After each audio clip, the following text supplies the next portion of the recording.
This is our Monday, July the 13th, 26th,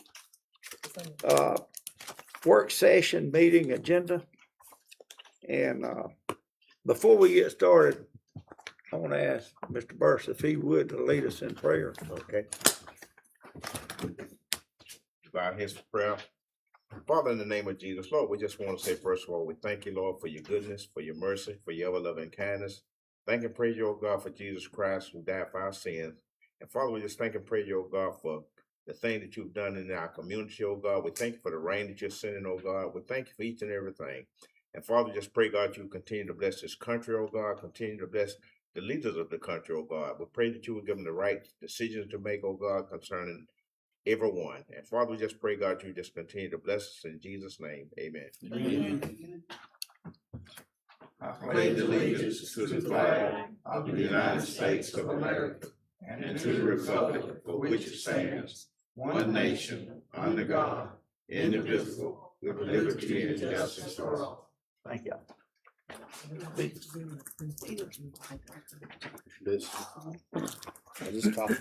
Okay, let's do a roll call first. Mr. Burris. Present. Mr. Tindall. Here. Mr. Lucas. Present. Mr. Cox. Here. Cheers. Okay.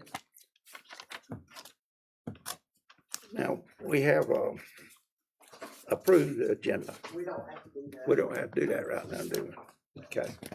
Let's go to number one. We have a letter from Mr. Bill Young, and we want to, Chairman, it's been probably a month and a half ago. I had a Sweat Memorial Baptist Church come to me asking for a proclamation for Dr. Bill Young Day. I think he is retired, and they were forming something recognizing that. So I have a letter here to read to Elmer Thrift, Chairman of Ware County Board of Commissioners, from Reverend Dr. Bill Young, former pastor, Sweat Memorial Baptist Church. Please share my gratitude with the board for honoring my 60 years of preaching the gospel of Jesus Christ and for shepherding his churches with a Dr. Bill Young Day. To God be the glory. I was born in Clayton, Georgia, and grew up in Rome, Georgia, but Southeast Georgia has become my home. I have been blessed to serve 32 years in our immediate community: Central Baptist Church from 77 to 82, First Baptist Church Blackshear from 99 to 2019, and Sweat Memorial Baptist Church 2019 to 25. To be honored by the community in which I not only have served, but also live is especially humbling. Thank you. Thank you also for being good stewards of our community and its quality of life. May you continue to be guided by wisdom and justice for all. Sincerely, Brother Bill. okay, thank you. We have the fire chief, if you would please come up.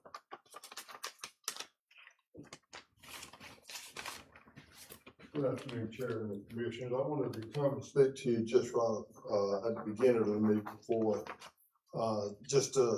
Last week we had in Ware County, many of y'all read where Dingwood Baptist Church burnt. That's where I attend church at.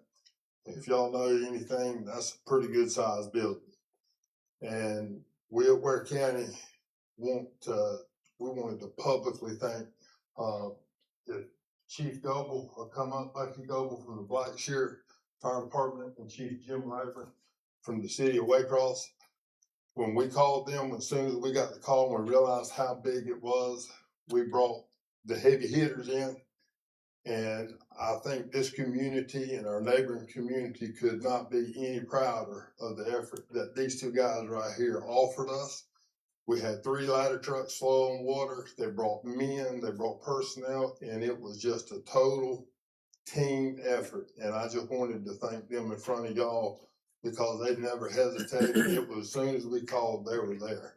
So I think it's a blessing when we have a group of public safety people that don't care about a boundary line, cares more about somebody's property and helping the people. And these two guys right here answered the call, and they just didn't stay for 45 minutes and left. When we left, they left. And so it's just a team effort. And I just publicly wanted to thank them in front of y'all. Yeah. We thank them too. y'all too. I'm gonna come out here if y'all just wait a minute. I'm gonna shake y'all's hand. Chief Nevin, did you also mention that I heard from the grapevine that I believe the fire marshal said it's unusual for a building like that to still be standing? she was talking about the state fire marshal came down and, investigated the fire, and it was lightning strike, but it hit the steeple, and it burnt. And y'all know how Dean was built, the big attic and everything. When we got through, the state fire marshal was talking to me at the pastor.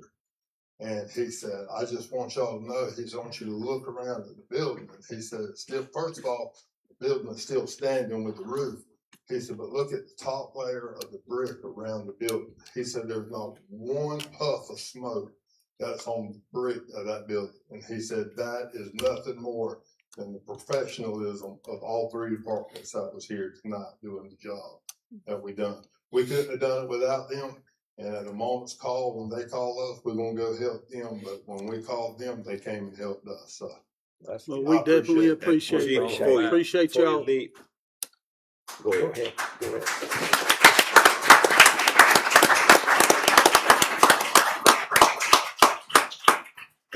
And I appreciate again what just everyone coming together in a time of need, and that's the time. At that time, you don't need to be thinking about really boundaries and all that. But I understand too that that was a decision that I guess you made in conjunction with the other chiefs or whatever. Something that really it could have went south if you hadn't done that. But it was, I think the lightning struck the steeple, I believe it was. Yes. But then the fire was kind of like contained in between two things, and a lot of people saying, well, they stopped putting water on it, but it was a reason why you all did that, right? yes, sir. We had me and these guys here, and along with the tag chief, I forgot to bring up tag chief Matthew. Coming up here too, Matthew. Matthew is with Ware County, and we all were there. And Matthew helped us, and we finally had talked. We put enough water on the fire where you could kayak from the front door to the back door if you wanted. But what we had to do is we had to create us a big opening. And we had to create us an opening to get the smoke out so we could see where the fire was. Because we're talking about, I would say 50, 60 foot in the air to the peak of that roof.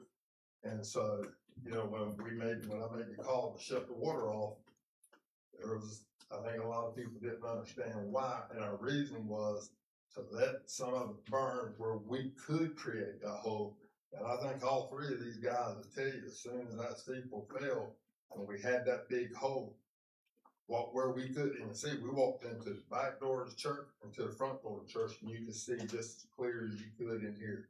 And then we were able to go in there and get the fire put out. Honest. So that building could have easily been a lot today.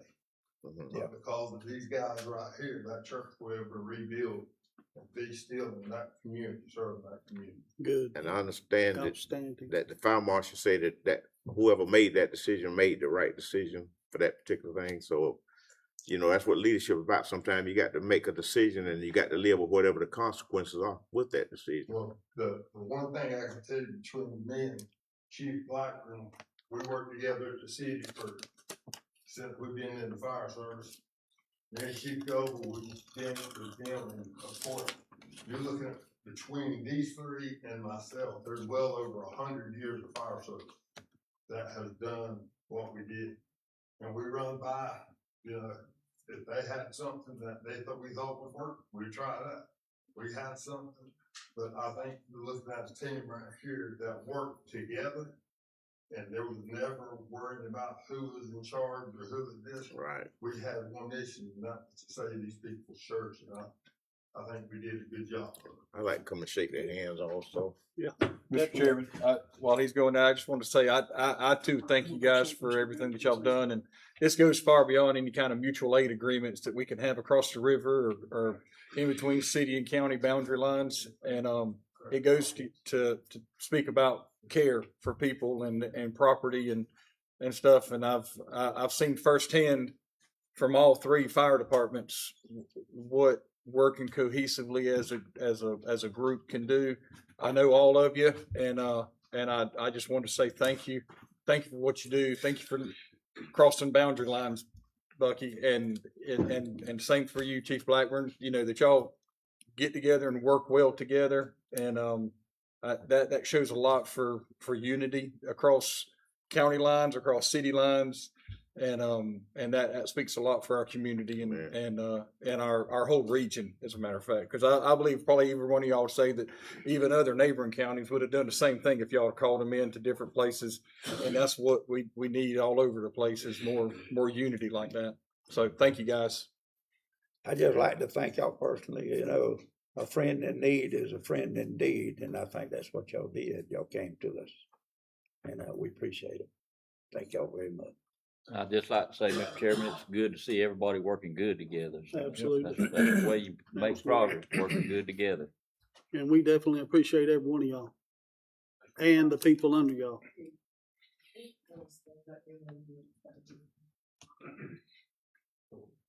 Yeah, while the chambers last week, I too say thank y'all for that.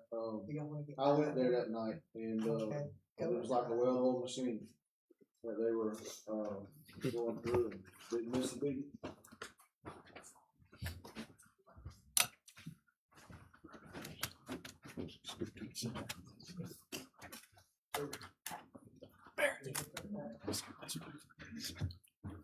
I'm sorry, I was a fool.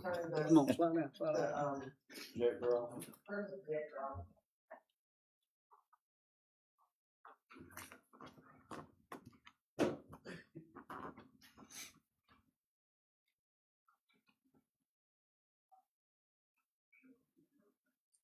And I'll add on to that with James, I was out there that night and I looked and I thought, well, why is that arc water going all the way across the church?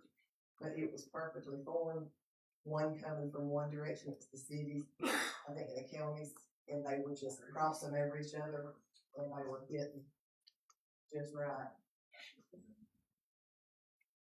Cut off. There we go, all right. Sorry. Here we go, 3, 2, 1, everybody's nodding. Okay. Okay. Thank y'all, fellas. Thank you. Thank y'all. Yes, sir. Thank you, D. All right. Okay, now we have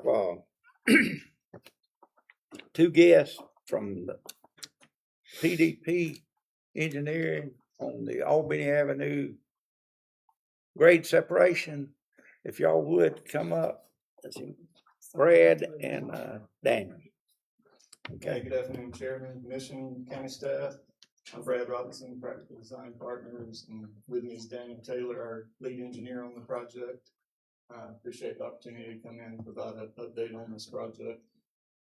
I'll back up to 2025, just kind of walk through the last 18 months or so. We originally submitted our preliminary plans into 2024.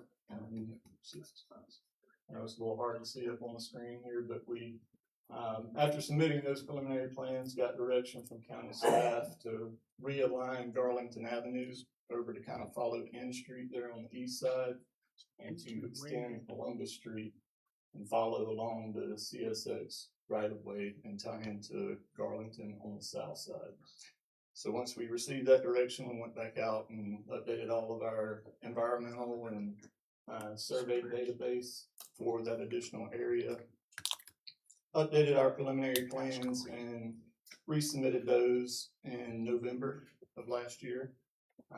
After receiving no comments from the county on those, we submitted them to CSX in February.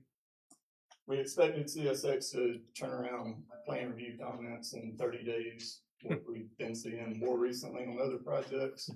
It took them 4 months. I think part of it due to some confusion around who owns the property there. It's the old horse buggy trail, Albany Avenue, so Ware County actually owns the property crossing the railroad, which is very unusual. Usually railroad has eminent domain, but not in this situation. So we did receive comments back from the railroad just a few weeks ago. Nothing major. They had some concerns with some of the drainage in their right of way, which we feel like we'll be able to mitigate that. They do require some updated survey, which we'll have to go back out and take. They require survey to be within the last year. Our survey was completed a few years ago. That's primarily just surveying the top of rail, just to make sure nothing's changed, with the railroad. So we'll go back out and complete that survey soon. The other pieces that we've been working on after completing those preliminary plans, we've developed a right-of-way plan so the county can start right-of-way acquisition out on the property, out on the project. As part of that, we completed environmental site assessments for all the properties that the county could be obtaining. And what that does is it's a screening of the property, looking at the history of the property, and determining properties that could be a risk for the county to acquire due to contaminants in the soil. They identified 22 properties that were at risk of contaminants. So then we did a ESA phase 2, where they actually went out and tested the soils on the property, and they found 2 properties that do have contaminants that could be at risk of the county. If the county were to acquire the property, the county would be responsible for cleaning up those contaminants. That is the tire shop and the old gas station, kind of in between Garlington, on each side of the railroad. Yeah, Garlington across it there. So the next step with that is EPD will submit a letter to those property owners and notifying them of the contaminated soils, and the property owner would be responsible for cleaning up the soils. If there are old underground storage tanks, closing those storage tanks and sealing them up. At this point, it's we feel like the county's ready to move forward with the right-of-way acquisition aside from those 2 properties until those contaminants are cleaned up. Of course, the county has the option to go ahead and acquire the properties, you know, and do the rehabilitation of the soils yourself.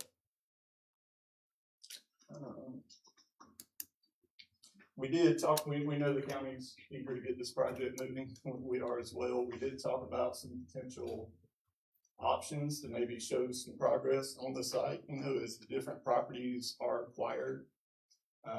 The buildings on the properties, parking lots, all those things can be demolished, trees cleared and things like that. And then the realignment of Garlington Road and the extension of Columbus Street, things outside of the railroad and that wouldn't affect traffic flow.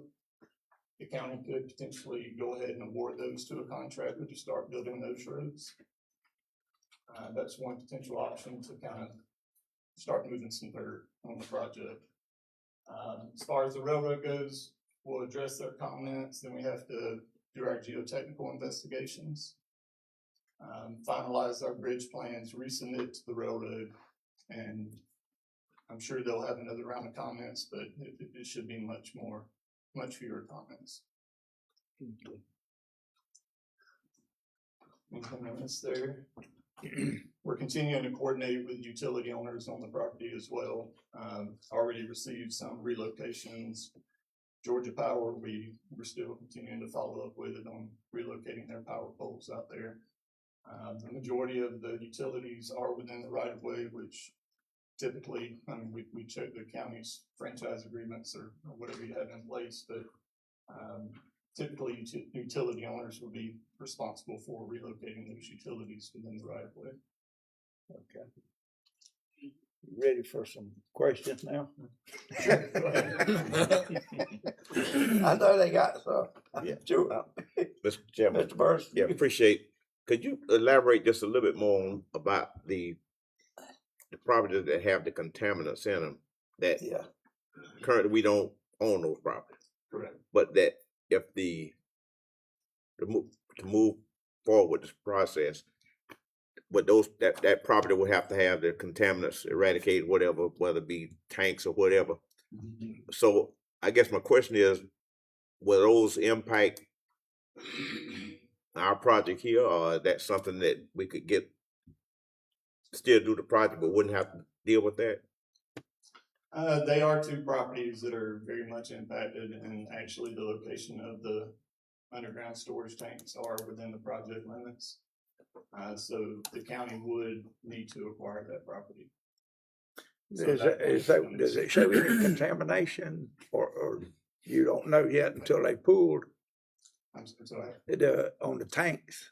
You wouldn't know until the tanks were pulled, would you? If it's contaminated, we've done the soil testing and. And those they two don't show any? properties- Those two properties are contaminated. No, they are And contaminated. there were 22 parcels total that were tested, and 2 of them were contaminated. Are those two areas with the tanks, are the tanks still in the ground? Yeah, Okay, I so, know where one of them is. right, so from my understanding, once you remove the tank out of the ground, then the source of the contamination is gone. You may have to excavate some of the soil up, around it to get it all out, but then once that's done, we get a clean closure, everything's taken care of. And if it's in the area that we're gonna be constructing, then as far as the future sale of the property, it's not really gonna be impacted because it's gonna be covered over. Correct. That's how it usually works. Property owners have to submit a plan, do their own testing, submit a plan Right. to EPD of how they're gonna clean it up. And gentlemen, I would suggest that we have the property owner take care of cleaning up the contaminated site I'll rather than second us, that. rather than us taking care of it unless we get a significant, reduction of the price of the Well, property. that's my whole point. I'm trying to get at it. If we acquire the property, then we got to do the cleanup, or could the property owner, if we could negotiate, that could be a negotiating point that where, hey, this property's contaminated, it's in the project, right away. So if we purchase it, then, we're gonna have to really purchase it at a reduced rate because we got to clean it up, or you can clean it up. Right. Well, that'll go back to the oil company. 'Cause all the tanks that are in the ground are sold by some oil company, which would be Chevron, Gulf, or some of those. All the ones I ever dealt with, I took out thousands of them. We went back, the oil company cleaned it up. They either run it through some kind of dryer or we do something. Yeah. But they pay, usually we pay a cent or a cent and a half on gas tax for cleanup, and it falls under that.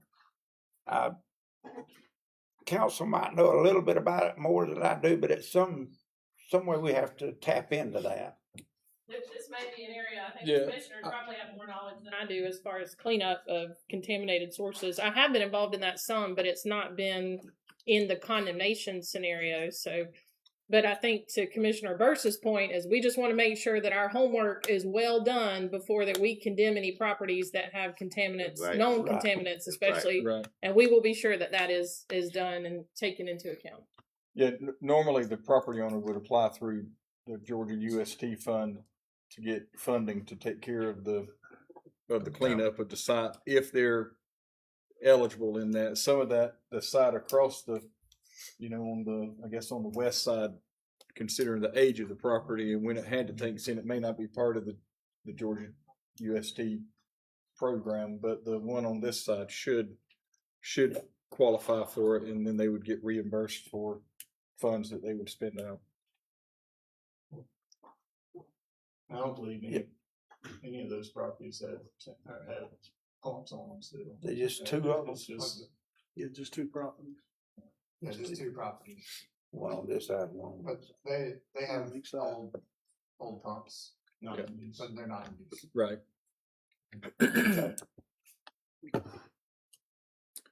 Yeah, I think Okay. Any more? that's my biggest concern right now is Yeah. on that map, because that can be costly to us as the county.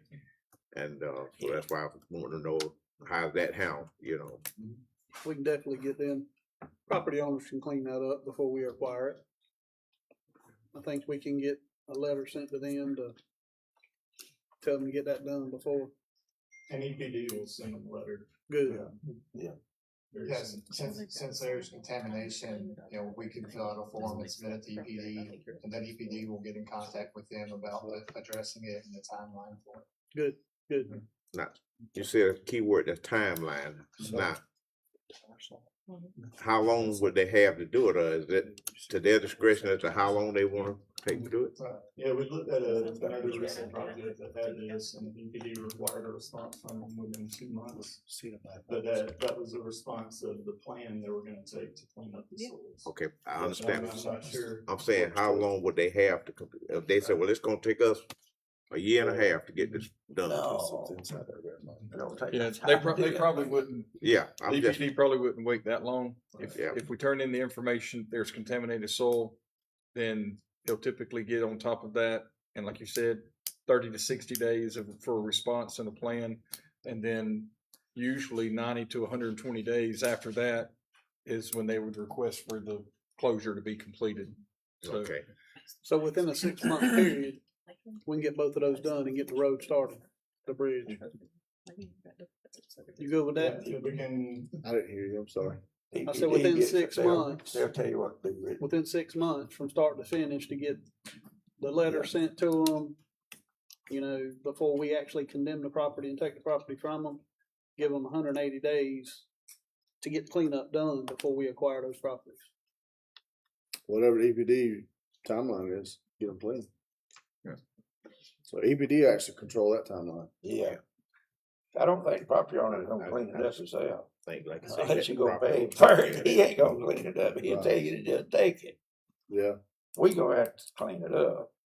But we shouldn't have to pay for the property and clean it up. You will if you buy Nah. We're gonna make, we well, can, I mean, if they'll reduce We the know price that. by the Reduce cost the of how price. much it's gonna cost Yeah. us to get Yeah, it that's the done, same thing. then it's the same. We It's just probably will another- have to apply for all that because I don't think a property owner will do that. Yeah. I mean, they think. And depending on when the tanks were, depending on when the tanks were put in the ground, we have to they do. weren't registered until the 80s. Yeah. And so anything prior to that, like I think it was the early 80s, 82, It'll be cleaned 83 timeframe. And before that, their tanks weren't registered. And so, if they're not a registered tank, and then all we just need to do is get a clean closure on the dirt samples. That's right. And the EPD will have it done. Right. I think Commissioner Tyndall, that could be his homework. Yeah.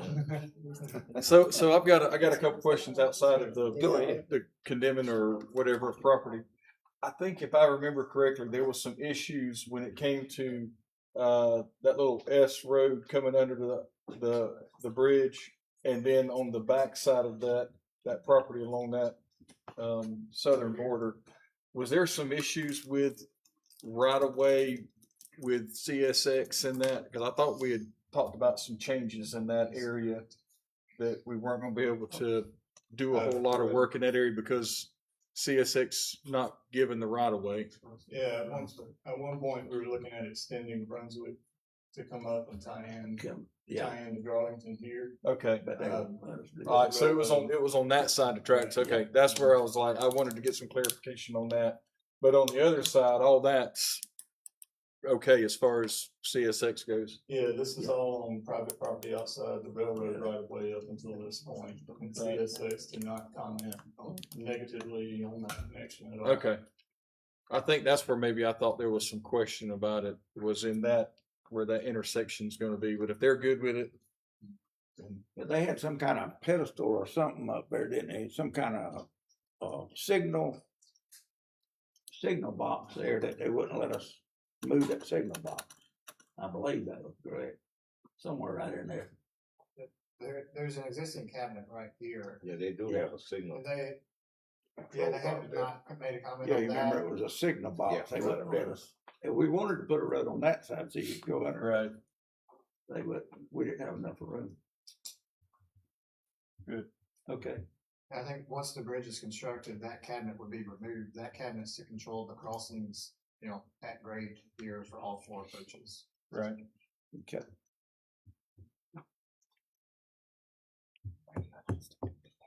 It's gonna be good when it's done. Do you have any more questions?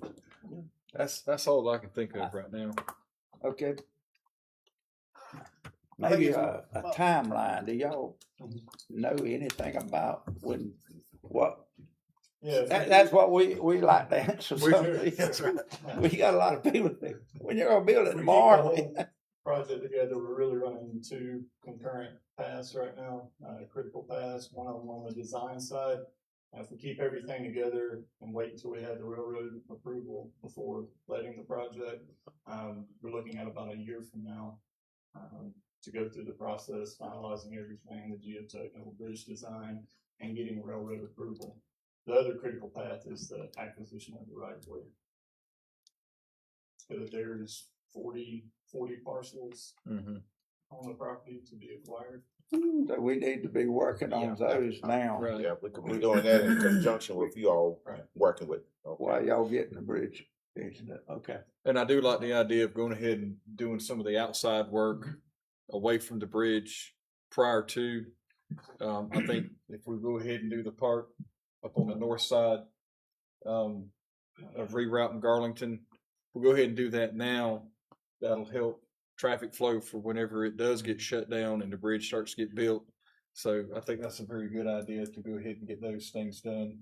Plus it shows some progress on the project, Right. which is what we want. We want to see, I want to see tractors, shovels, asphalt, concrete. Right. Yeah, and there's maybe 6 or 7 parcels that are impacted if the county were to focus on that acquisition first. Yeah. Right. That could essentially be a standalone project, separate project. Right. In fact, if we acquire this property, we could go ahead and have demolition done and everything on all of that Right. property That's right. prior to y'all being ready at the same time, maybe within Yeah, a you year. can hire a separate contractor for the demolition piece. Go Okay. ahead and demo the properties as they're required. You just take your bulldozer out there and push it down. Yeah, I'll give you that quick. Okay. Anybody, Barry, you got any? Just Questions? Just how soon? About a year. That's think about about what a I year. want to know. So That. I know it takes time. So on those outer My separate one. pieces that we're talking about right now, we could kind of pull those sections out, like you said, and make a separate job out of those. And regardless, we don't have to wait on CSX approval for those. We could go ahead and do those independently and get those projects done. 1 or 2 projects in there.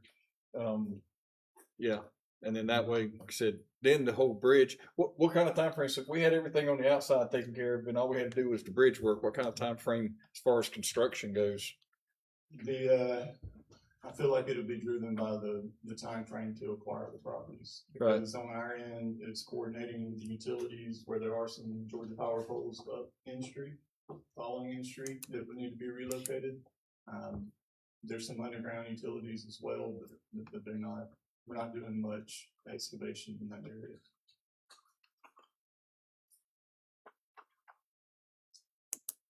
I think it's gonna help traffic flow in Ware County tremendously. I know it will. Well, anytime we can go over Okay, the if railroad, we it's have, gonna help out. utilities, there's a lot of utilities going this way, so if the bridge raised 25, 30 feet, all those utilities up above us is gonna have to be moved too. Yeah, that's right. And, I was, Yeah, we have not That will- received relocation plans from Georgia Power. We expect they'll shift out beyond our field limits. Follow the footprint. they've been notified, Georgia Power has about all of theirs. We know where all the existing utilities are, they just haven't told us where they're moving them.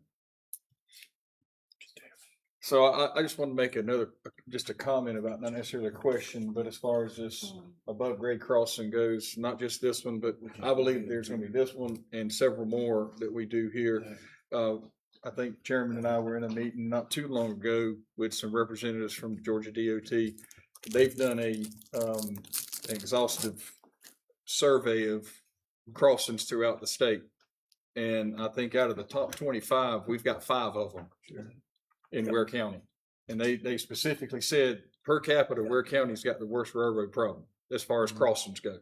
And so, and they did that in conjunction with 2 funding sources to be able to hopefully bring in money to Ware County to be able to take care of some of these crossings where we don't have to pull it out of our SPLOS funds or out of our T-SPLOS funds, things like that, that this would be federal money that would come in to the state, then it would come to us through that project. And I feel like with us having 5 of the major crossings that have the most congestion on them in the whole state, then I feel like we line up really well to get some of that funding coming in. Right. And so hopefully this will be the first of many projects like this of having above grade crossings for these railroads. Okay. And we can look Yeah, at I'm some glad of you that, brought that up. some of that on our end too, because I do know there's federal programs. Yeah, I believe, I can't remember what they were called. There was 2 of them that they talked about, and both of them have a pretty decent sized pot.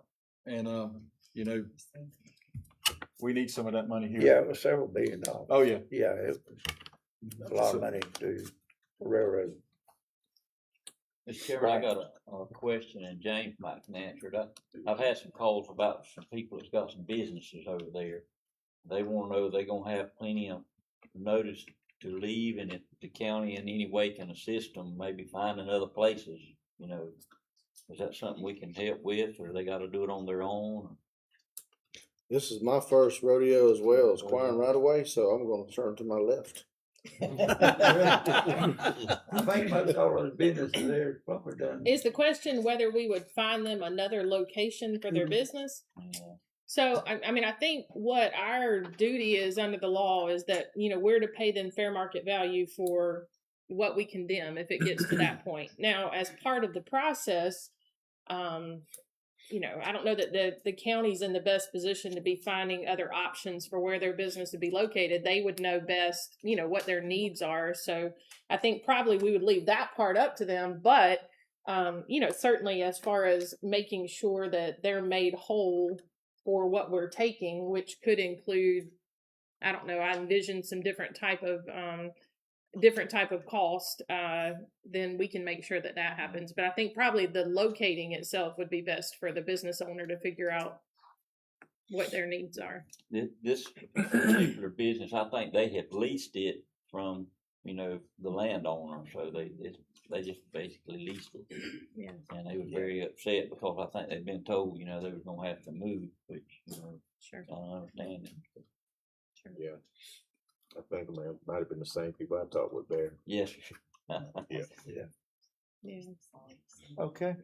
I would think in that kind of situation, if it, I don't know which business you're referring to, but if it was a business that would, you know, fit well in the industrial park, we could steer them towards that direction to go to the industrial park to find property to be able to, but I don't know, you know, what the nature of their business with, if they're looking at drive up Yeah. traffic or something like that, but I obviously think we there's can suggest probably going out.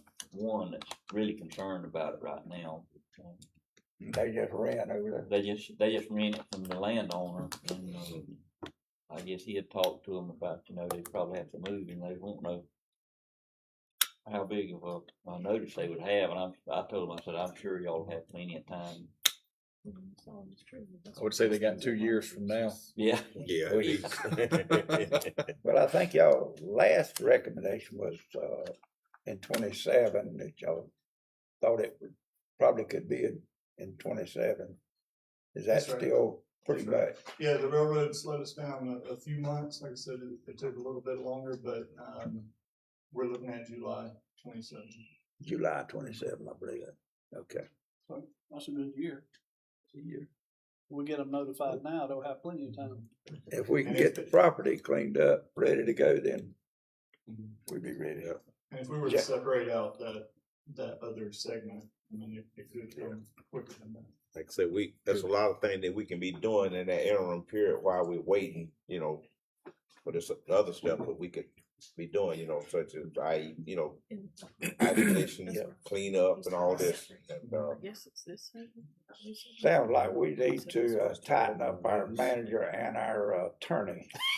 They sound like they got a job to do, right? So now, so moving forward, have y'all already, or will y'all be providing the county manager with a list of parcels that need to be acquired for these different sections and stuff, so that way they can take care of that part of it?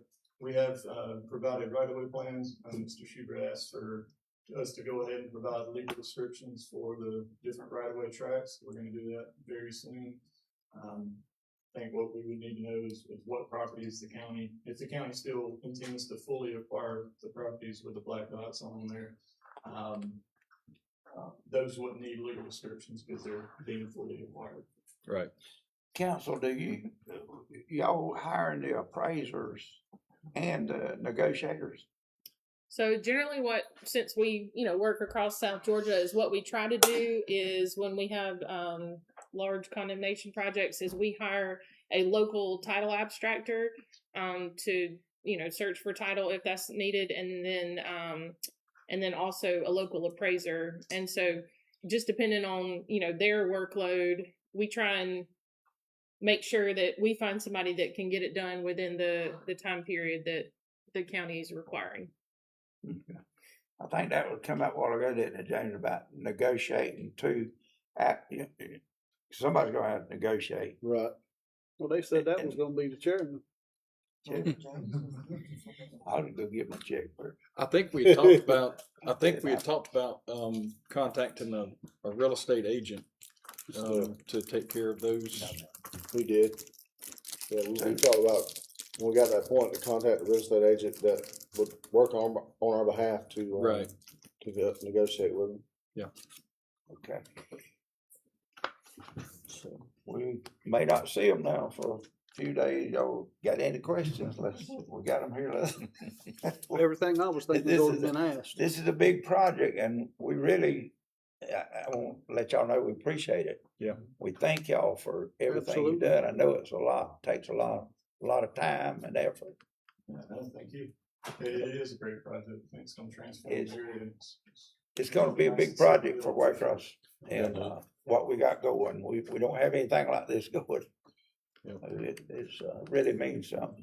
I've said it several times up here, but projects like this should have been going on for the last 35, 40 years. Yeah. In my opinion. And so I'm thrilled to see that we've got a project like this going on. I appreciate all the work that y'all have put into it.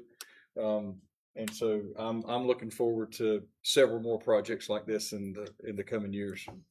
Yeah. Ditto. We really want to do another one on the next, if we can vote this money back in again, we want to build some more bridges. And, that's the reason I hope we get it in, get it started, in time. Cause that's what they looking for. And taxpayers are really looking for some help. Yep. Right. And hopefully we can get some of that federal funding so that way we can We don't direct use our our SPOS local. money to other areas Right. and we can get that stuff paid for. But yeah, Good. I'm thrilled. Okay. Thank y'all. Appreciate y'all. Yeah. Thank y'all for the opportunity. Yes, sir. We really appreciate it. Thank y'all for coming. And updating us on everything. If y'all have Any any of y'all got time any questions? tomorrow, And can we get together, just kind of recap this and Okay. thank y'all. All right, that's all. All right, let's go on to the agenda items. Appointment to the Land Bank Authority.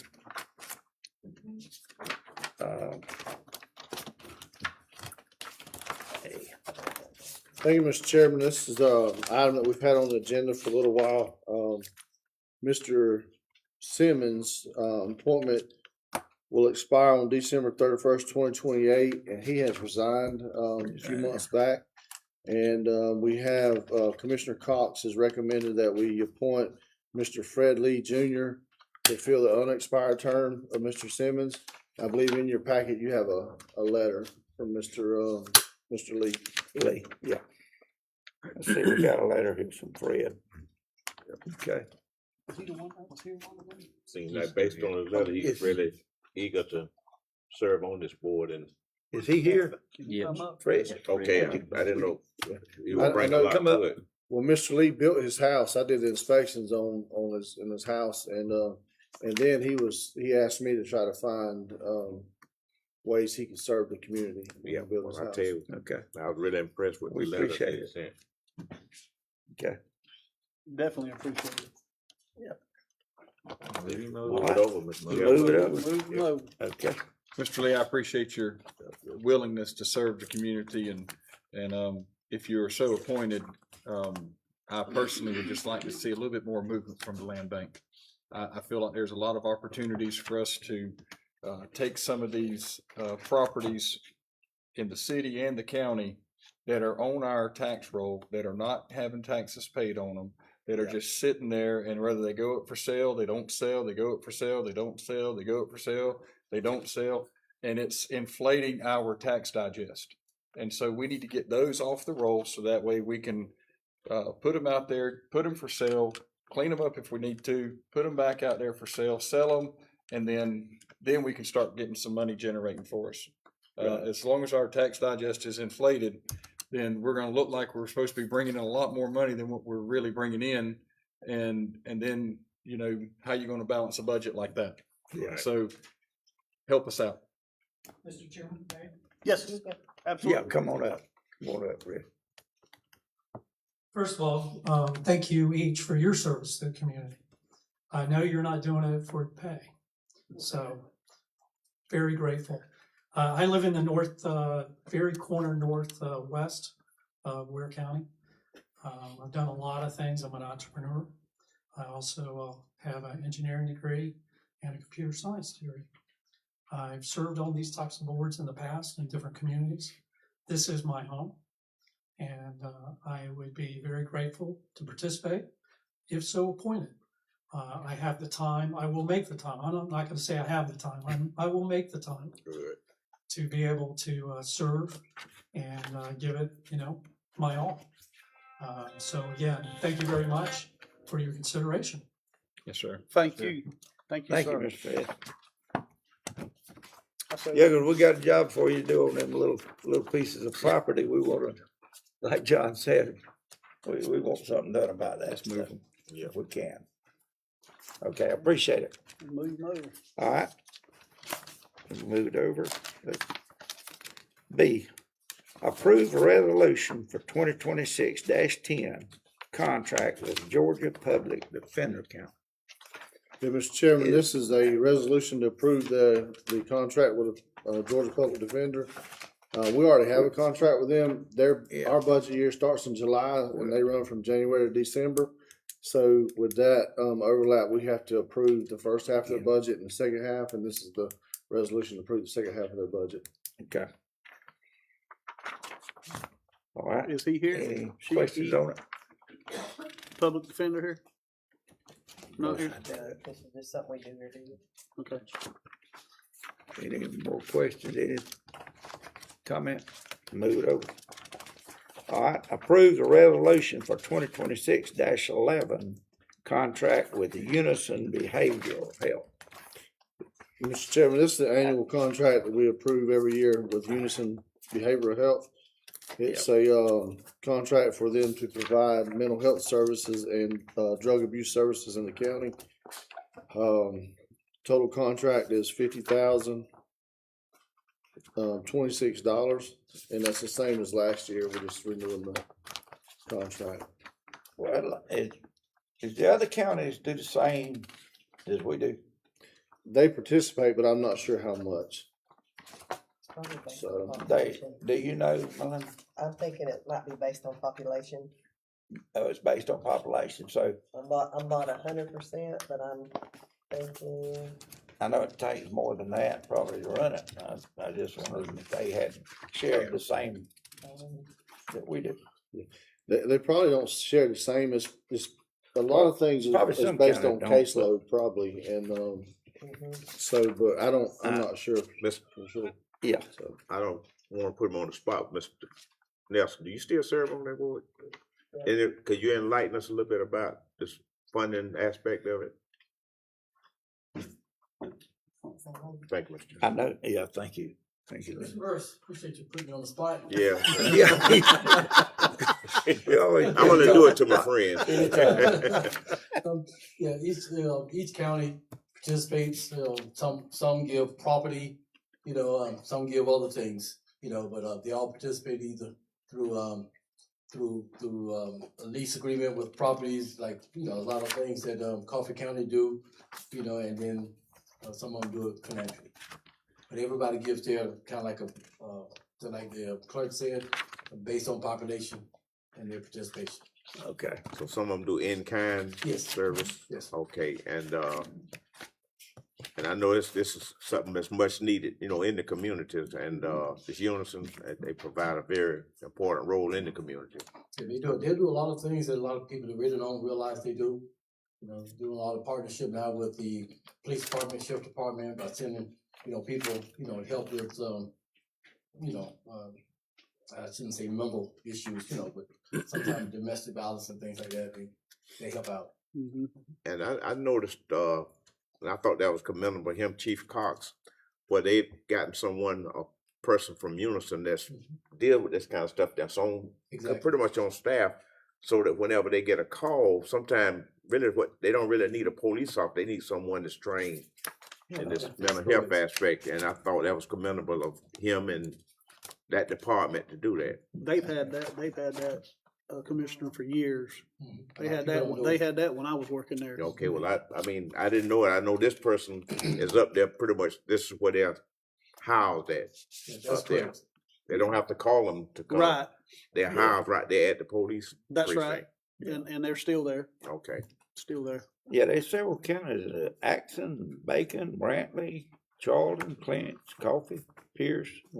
Yeah, we all Most of work. them's in on it. And I did put a plug in for Unison. It's one of the strongest behavioral health agencies that we have in the state. It's pretty much a leader around the state in their partnership with local governments and things.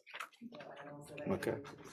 Yes. And with the substance abuse. Beverly got her hand up like that. Who, Deborah? Beverly. Okay, Beverly, come on. That for 9 years that I know of, that amount has not changed. So that's what we give them every year. So for 9 years, they've done what they do with less and less money because, you know, things are going up. Right. So.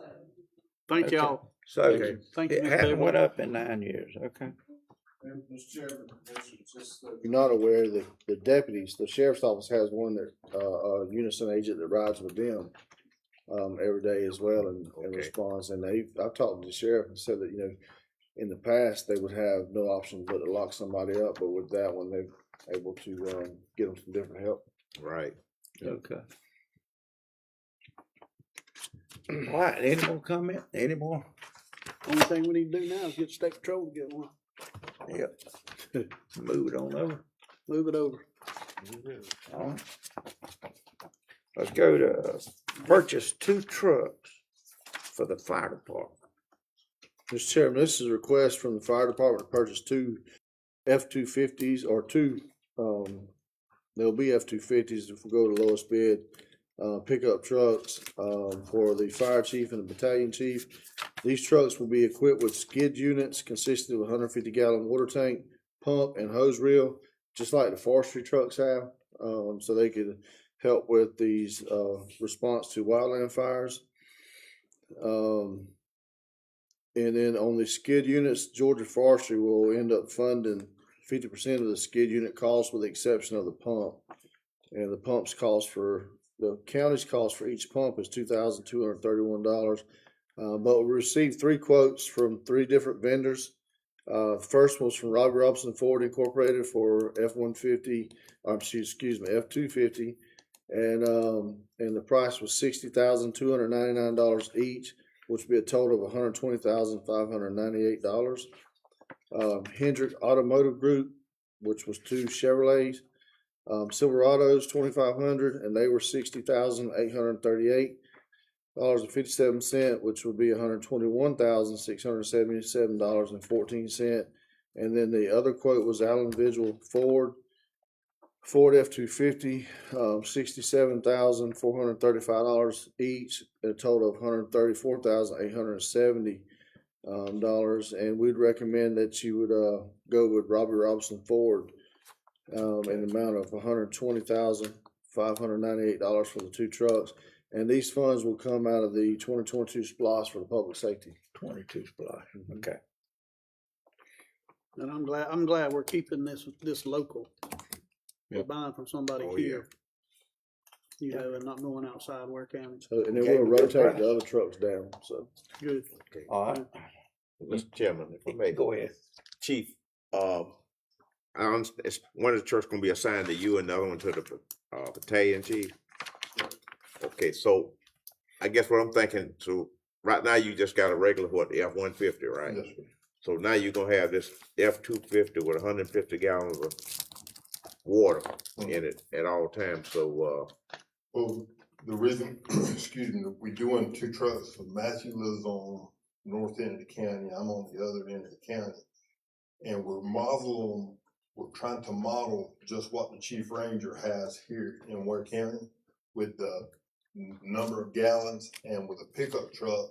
So you can get a lot more places with an F-250 in a truck than you can that big fire truck. Cause we can right. get it stuck every now and then. So, but this will help us not only on just grass fires, it'll help us if you have a car on fire, we can get there a lot quicker and have water and not stand out there and feel helpless. And while we got Georgia Forestry willing to pay 50% of the cost of the tank and 50% cost of the radio, this is a good deal for us to where we can put two more trucks that have water on it for the community. So you think you may have to take a driver refresher course, you know, you got this 150 gallons of water. Well, Now, you know, let me tell been you, used to, it makes a difference. the other day when the church caught fire, I hadn't put turnouts on and went inside the building a long time. Uh-huh. And then that was the church I attended. So I went to put turnouts on and went inside. And when I come out, I realized just why I hadn't been doing that. Well, that's why I say you may need a refresher Yes, course, sir. no, look, stopping distance and That's all, right. you know. But Okay. this will benefit our department. Right. Well, because we get more water on it to where we can get out. Right now we got a little bit of water on the ground, so we don't have quite as many woods fires right now. But y'all remember back when it was dry just several months ago, our call, we were on some 13, 14 calls a day sometimes with just grass fires. So this actually still helping. Chief Grantham still run the calls, I still run the calls. And so this has just helped the whole That's good. department and it'll help the community. Right. Well, we do have two driver courses now. We got one that the city's got over on Garlington Avenue, and we got one out there at the training facility. So we can get you that training on that new one now. Make sure there's 150 gallons of water in there. Yeah. We just increased his rotors and his brake sizes. That's right. So- Absolutely. Especially with 150 gallons of water in there, that's heavy. Okay, any more? Mr. See Chairman, what we're gonna do with these two trucks now that y'all already have? Okay. Are they Two gonna trucks, stay in the, we're gonna keep them in the place. department, and what we're gonna do is we're gonna work with Georgia Forestry with them as well. And we're gonna put tanks in them. Now, there probably won't be, now Matthews is a 250, his truck that he has now. But the truck I have is just a 150, so we still want to be able to put something on them, so we will still be able to use them inside the department.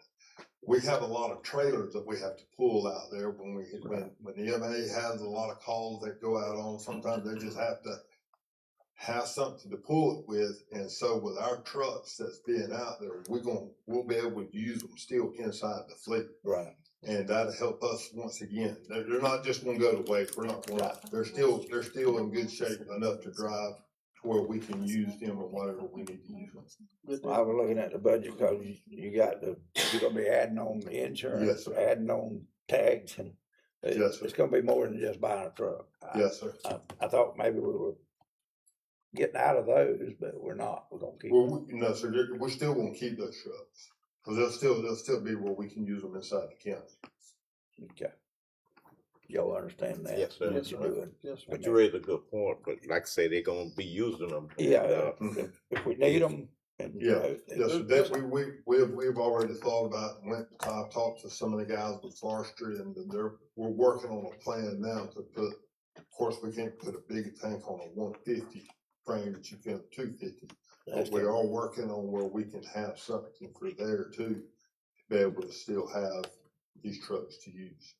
Remember, Good deal. you're gonna hit your budget a little bit, you know. Mhm. Yes, sir. Adding to Right. trucks. Yeah, I had, Yeah. all right, yeah. insurance, tag. Well, we appreciate you, Chief. Appreciate what you do. You got anything, Barry? Yes, sir. I'm glad we're going back to that. Back in the '80s, the chief drove a truck with a tank in it, and I don't know the mobile homes and stuff that he saved just with a 150-gallon tank. I think the old tank's still out there at the shop, but I'm glad that we're going back to that. I don't know why we ever really got away from it, but it's a very good idea. All right. Any more? Move it over. You got any more? Move it over. That's it. Move it over. Okay, move it over. Thank you, D. E, purchase a repeater and radio upgrade for EMS. Thank you, Mr. Chairman. This is a request by EMS to purchase and install an installation of a communication system upgrades for Ware County EMS. The proposed upgrades include a VHF digital repeater, power amplifier, power supply, 4 Kingwood digital radios, installation of the repeater, programming, reprogramming the radios, and the required FCC filing fee. 3 quotes were received. One quote was Monroe Communications and Electronics for an amount of $10,122. Two-way communications was $10,723, and RCE of Valdosta was $11,463. We would recommend that we would go with Monroe Communications Electronics for $10,122, and this funding would come out of the 22 SPLOST public safety equipment as well. And I think Mr. Blackburn is here. Chief Blackburn is here to speak if you have any questions. All right, come on up. Good afternoon, Commission. Good afternoon. Commission. Do you have any questions on this repeater? Where will it be at, the repeater? It's gonna be located at the tower on Monroe's property there behind McDonald's. Oh, okay. And the repeater it will update this, our radio system. We've got a radio system that is so old, and it's causing issues with the medics communicating with 911 and back into to themselves. So it'll be a big improvement. And 2, it'll be utilized for safety issues too. It keep our crews safe. Because there's sometimes they can get out there in different areas of the county and not be able to talk. And this should solve the problem. So what about the radios that we already have and EMS equipment that we already have now? Is that gonna be compatible with this new stuff, or are we gonna have to go all the way across with new stuff and all the other ambulances and? No, it'll be compatible with the new Okay. stuff. And even the handheld stuff that we have Yes. now? Okay. You see, when we started buying radios for our trucks and portables back years ago, I sat down and talked to Mike Monroe, and he said, you might want to go ahead and start doing digital analog. And that way, if you ever get to the point where you need digital, you'll have it. So that's what we did. Okay. Sounds good to me. Do we still have a repeater out at Bickley? Or do we? Out at where? Bickley, on the tower out I there. think the fire department does. The fire department does. I know there used to be one out there. I didn't know if it's still there or not. All right. We appreciate you. Okay. We did, we did something a while back out there, Monroe. Was it something about we raised the height or something like that as far as our radios? I can't remember. Maybe Johnson. Yeah, I do remember. It was something we did out there. We did some. He did some maintenance on that, but as far as our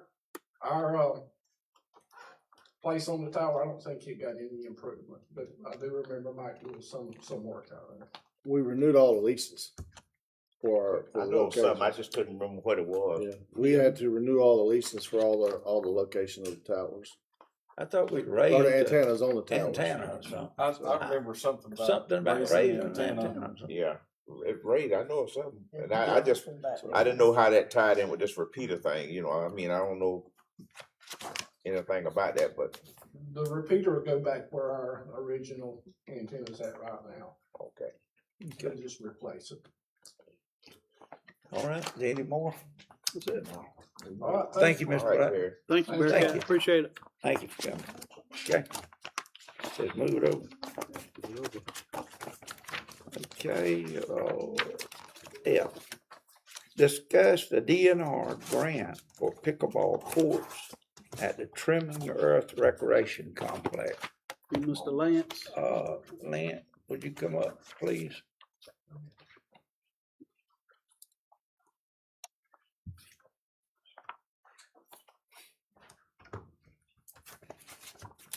Good evening, Mr. Chairman and Commission. How you doing, sir? Well today. How you doing, Lance? The DNR grant is opening on August the 3rd. And that window will stay open through October 16th. And we needed to get with the commission, just get some direction on the funding. The DNR grant is a funding opportunity for us to get up to $750,000, and then we could match up to $750,000. So as we get ready to go through the grant process, we need to get some direction from you all on the funding amount, so that when we write the grant, that we're in guidelines with the grant and the dollar amount that you all are giving us. Yeah, we got to match it. So we have to match it. We have to match 100%. I don't know if we have to match it 100%, but. Yeah, I think it says 100. It's the 50-50 grant, yeah. Okay. Yeah. So it is a match. 100%. Where's that money gonna come from? It'd have to come out of SPLOST. Yeah. I'm not sure exactly how much we'd have left in the SPLOST. We just need to get with Beverly and see what we have as far as minus Mr. Adamson's, the purchases that they have planned for the year. And we did a little bit of math, and I can't remember exactly what it worked out to. Have we got any cost on that thing yet? Oh, absolutely, yes, sir. You got the Yeah, they got it on that file. you got the cost on the whole Yes, no, this is the 2.4 cost million? on building it. Oh, yes, so construction only. This is not engineering, surveys, delineation, or anything. This is totally just the cost of construction. Construction. Okay, but we don't have a total because we don't have the engineering. Correct. Right, there could be some more. Yes, yes, that's it. But that's that US money. Added Seen. cost, yes. That's what I don't like. That US money. I don't like that US money, that unseen stuff. Yeah. I don't like that. Do you, John? No, sir. But it's always there. Yes, sir. Okay, so Mr. Adamson, so right now, we're figuring on 8 pickleball courts out there, right? Yes, sir. Okay. Do we need that many?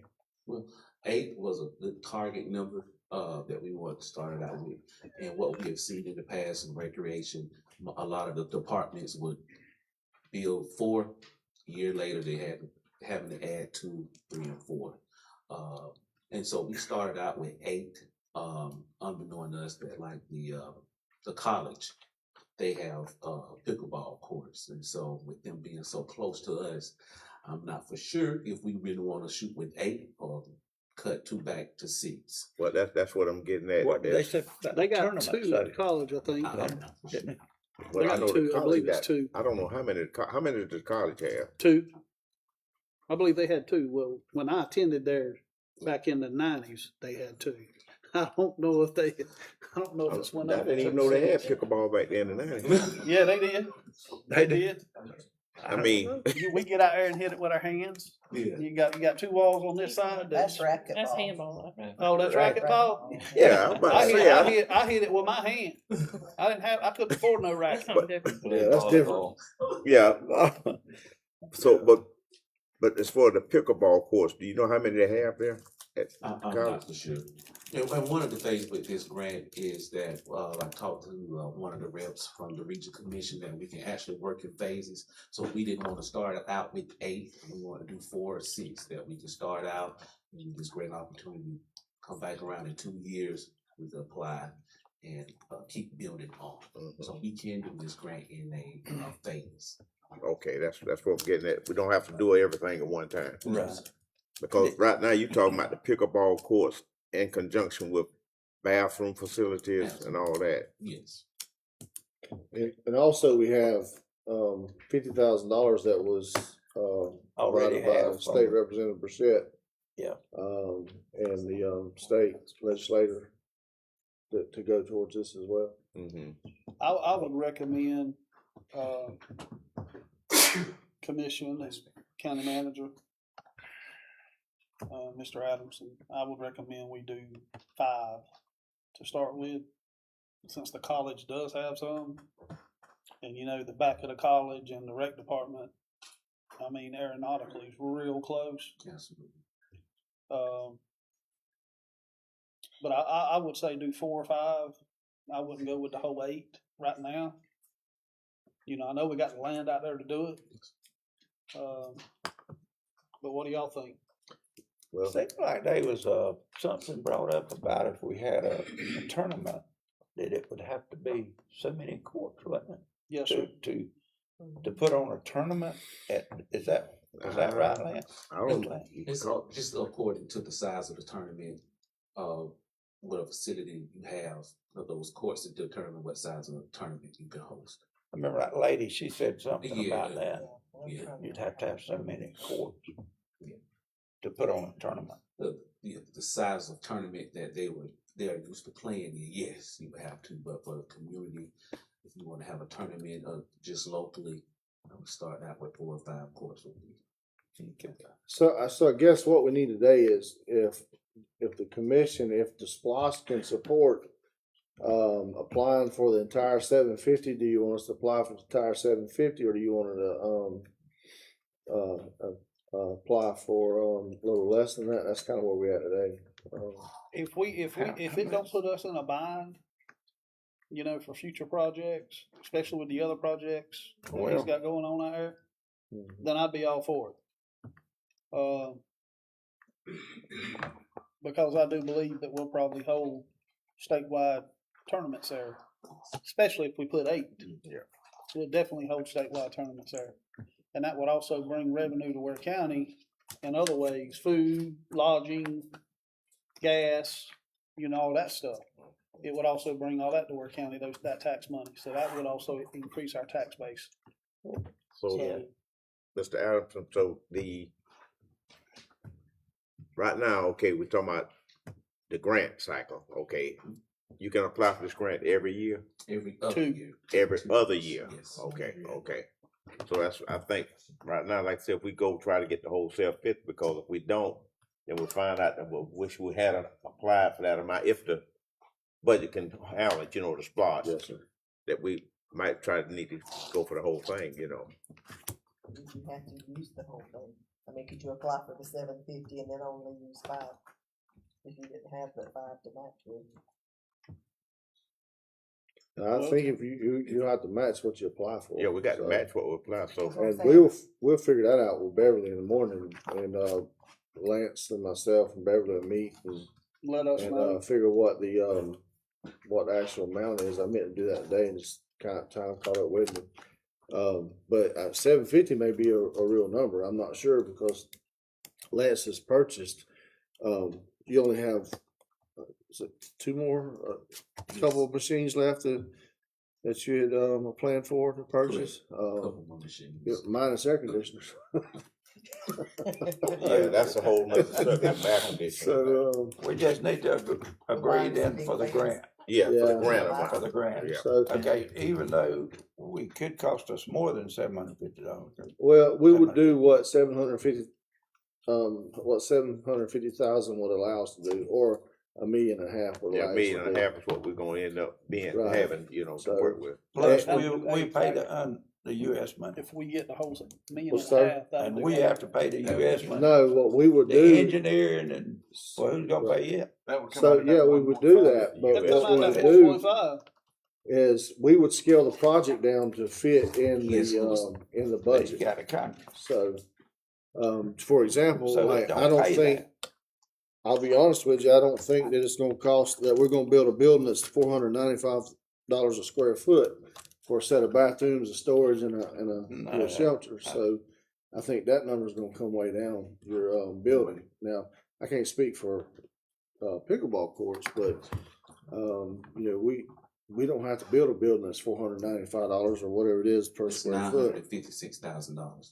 Yeah. We don't need a building. Yeah, that's $425 square foot. We're not. Yeah. What is this I'm looking at over here on the loose design? And it says, if I'm reading right, it says 110 million. That's the entire, this, I don't know if you have the entire packet, this is the entire packet. It's everything that they do over a course of time, over the course of time. How long? It's whatever, a splash that allow us to do it, we complete one project, we go Every to other the next year. project. That's the entire complex. That's for every other year. He said he can get that much every other year. Yeah, that's You can apply for it, yes, that. It'll go up. Every other. Okay. So the bathroom is that, how close proximity are the restrooms to the, if we built the pickleball court where you wanna build it now, how far would they have to go? We will have to walk into the gym. And how, is that a good distance? It will be. It will be. So we need to try to figure on having the bathrooms out there whenever. The phase. From the If somebody- bathroom? Yes, if we want to get the pickleball court, the surface and the parking first, 2 or 3 years later, we wanna add the restrooms, we could. Or get some porta potties, something like that. It's gonna be like the different, if anybody go up to the high school and wanna play tennis, you know, before you get there, what you, there's no restroom at that point in time. Okay. Leave some trees. Okay. Yeah. James, I'd like to say if we have to cut back, I'd either like to do 6 or 4 or 6 instead of doing like 5, you know, because that'll give you the same amount, Each side. the equal amount on each side, so. Okay, I can go along with that. That's why I say, do we really need 8? So if we can do 6, I'll do 4, you know. 4, either 6, I wouldn't want to do 5, you That'll know, work. Yes. do an equal number. That'll work. Okay. So we go for the 750? Is that what we're saying? Go ahead. Yes, sir. Approve the grant, man. Let him. Whatever it'll. Go ahead and Carry let's it go up. get That's it. what we need. Thank you all. Thank you. Thank you. Appreciate Thank all, you, Mr. Adams. all you and your team doing out there, Lance. Y'all, Okay. the air Have you- conditioners. While you up here, where we at with the air Yeah, conditioners? the air conditioner. I get more calls Oh, about air conditioner than I do pickleball. Yeah, exactly. Yes, sir. We're working diligently on the ACs. We had the facility maintenance guys come out with I think wind supply on last Tuesday to do a walkthrough to see what we need and how we can convert those units over to a system that we are able to use locally and in-house. So we're working with the manager and facility and maintenance to get that plan worked out and present that back to you all. Okay, so how long you think this, working, I mean, cause this days every day about what, 90, 100 degrees, whatever? And- Yeah, absolutely. Yes, sir. And I understand that we not able to use the facility because of the air condition situation. Yeah, so we'll kind of put a halt to the rental part of our gym. The rooms and the rest of the building they're okay, but actually just renting the facility, the gym itself. So we losing revenue there. Yes. Okay, so we need to kind of, I'm talking about the county, we need to kind of step up a little bit on that for getting the air conditioners. And, I'll check on it in the morning. Yeah. How much are the units? Sir? How much are the units? I mean, we done them all at Sheriff's Department, right? We replaced all of them? Oh, I'm not sure about Sheriff's Department. We did on I will tell you that we got quotes for one unit installed was 6 figures, 130 something, $40,000. We've got a quote for 2 units not installed, and those for the 2 units was 140,000. So now they're working on a figure to get us some quotes for installed prices. So we think that by going through this other company is we can get actually 2 units installed, purchased and installed for just a fraction of above what 1 unit was quoted. Is that local or is that? It's local. It is. And let me ask this, James, when we get these air conditioning units, will we be able to, because right now I never understood how that concept works, but will we control the thermostats, and not somebody off in Arkansas or Building wherever, maintenance, you know. building and maintenance and the recreation staff, admin staff will have the key to the thermostat. Okay. And it'll be a thermostat on the wall that controls, the AC unit. Right. So Yeah, because I never understood it that. won't be a computer. That's that AI. Yeah, you know. Yeah, it won't be a computer. Get used to So it. you can't control it on your phone, so. No, sir. Okay. Okay, any more? Y'all need to. That's all. I think you need to Mr. be able to Chairman. look at it on your phone when you're out or you're gone or whatever. You're adding too much money to it, Commissioner. I mean, I can pull mine up at my house. I'm just teasing. All right. All right. Appreciate that. Appreciate it. Yes, Thank you. Mr. Chairman, just for the record, I got a text that the college has got 6 pickleball. Six? They got 6. 6, okay. They already got 6 pickleball. They got 6 now. College does, yeah. The college does. Oh, they How had 'em in open there. are those? They've had them in there that very long. I don't know. They did in the 90s. But how open are those to the public? I don't know. Accessible, just go in there and use Just them. go in there and use them? Yes, The sir, just drive. college? Yes. You can just drive think in there. so? Yeah, you can drive straight in there too. Bickley's got one. The people Got at one. Cherokee Heights must not know about it, 'cause they was all up here. They didn't know nothing about it. Yeah. I did. Them at the college, all you gotta do is just drive in there They've too. got 4 Okay. at the brand new ones, the 4 brand new ones at Brantley, at the rec center there that you can drive into, and then they restriped the tennis courts, and I think it's 2 tennis courts at Slaughterville. They have there, so they've got, that would be at least 6 total there.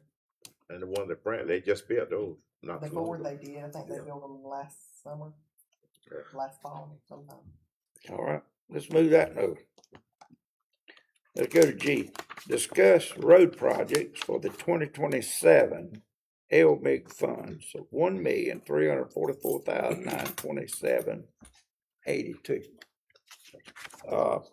Have y'all got any roads that this is gonna be just resurfacing? You got any in your area, John, you come up with, Mr. Burke? Yeah, I got something I'm looking at, you know, but like I say, James, well, we got 1,000,003.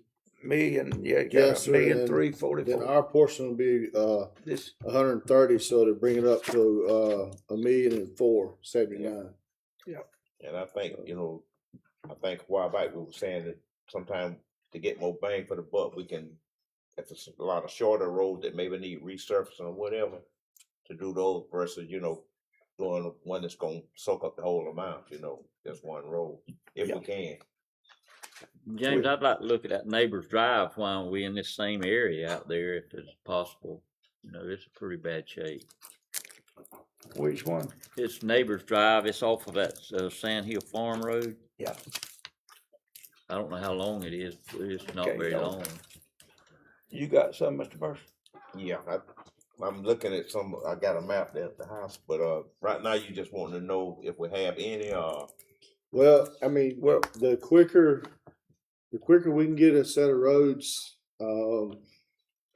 identified and we apply for this, grant, the quicker we can get the, you know, the money and the county's, bank, and then we could actually draw interest to go along with that as well. so if we come in with the road by the next meeting or whatever that. Yeah, we have until February. Okay. I'm just trying to get it as quick Stay as we ahead can. of the Okay. game. Okay. Okay. So What we I need didn't to bother do you is John, get because you what's were- picked out that we wanna do. Right. And do you know how many miles you think we might could do? Could we narrow it down to the mileage, so we put these roads together? It would kinda say we could do 2 miles, 1 mile, 3 miles. Looks like about We're talking $150,000. So- How many you think we can get 134, for $1 billion? 134,000 per mile. So maybe, Is that right? We could do probably We can do 7/10 of a mile for 130,000. right. 7/10. Mm-hmm. So I was thinking about 150,000 for a mile. We get 5 miles in, probably out of all of them. We'll probably get a little more than that. All right, let's, whatever Might these even get roads are, 6 or just 7. figure out. We did like 7 miles, I think, was Bickley and or not Bickley, but Beach and Lucy Moore was probably around 7 miles, and that was the same fund that we used out of that just didn't have the match. Right. And it took all of it, so. Well, I've got several over in my area that might equal 2 miles total. Okay. So we- But we need to maybe kind by of next stay. meeting or so we can kind of. Y'all come up with how many y'all want. I'd like I to mean, keep our And it's for people. resurfacing, right? Yes, sir. Yeah, For just resurfacing. research. Okay. I'd like to keep our paving crew, you know, You got a in couple miles. one area instead of doing a road here and a road here and a road over there and a road over there, because that's gonna make your price go higher. Every time they gotta move their equipment, it's gonna make your price go up. And So I'd like to do, you know, 3 or 4 in one area instead of just one in one area.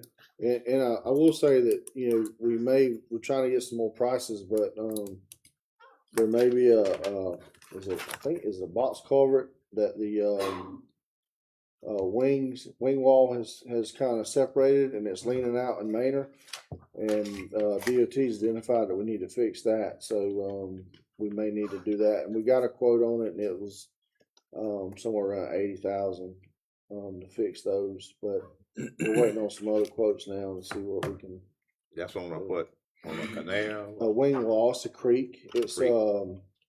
Yeah. What's the name of the creek? Perch Creek. Perch Creek. It's basically the wing wall wasn't attached with rebar or anything to the main structure, and so it's broke off and it's leaning. So not, DOT told us we gotta fix it. Right, DOT's It's on our inspected list. and it's not on an urgent list, but it's on a list to get it fixed. okay, so now the road we're talking about resurfacing, it's not just in the county, we could, in the city also, right?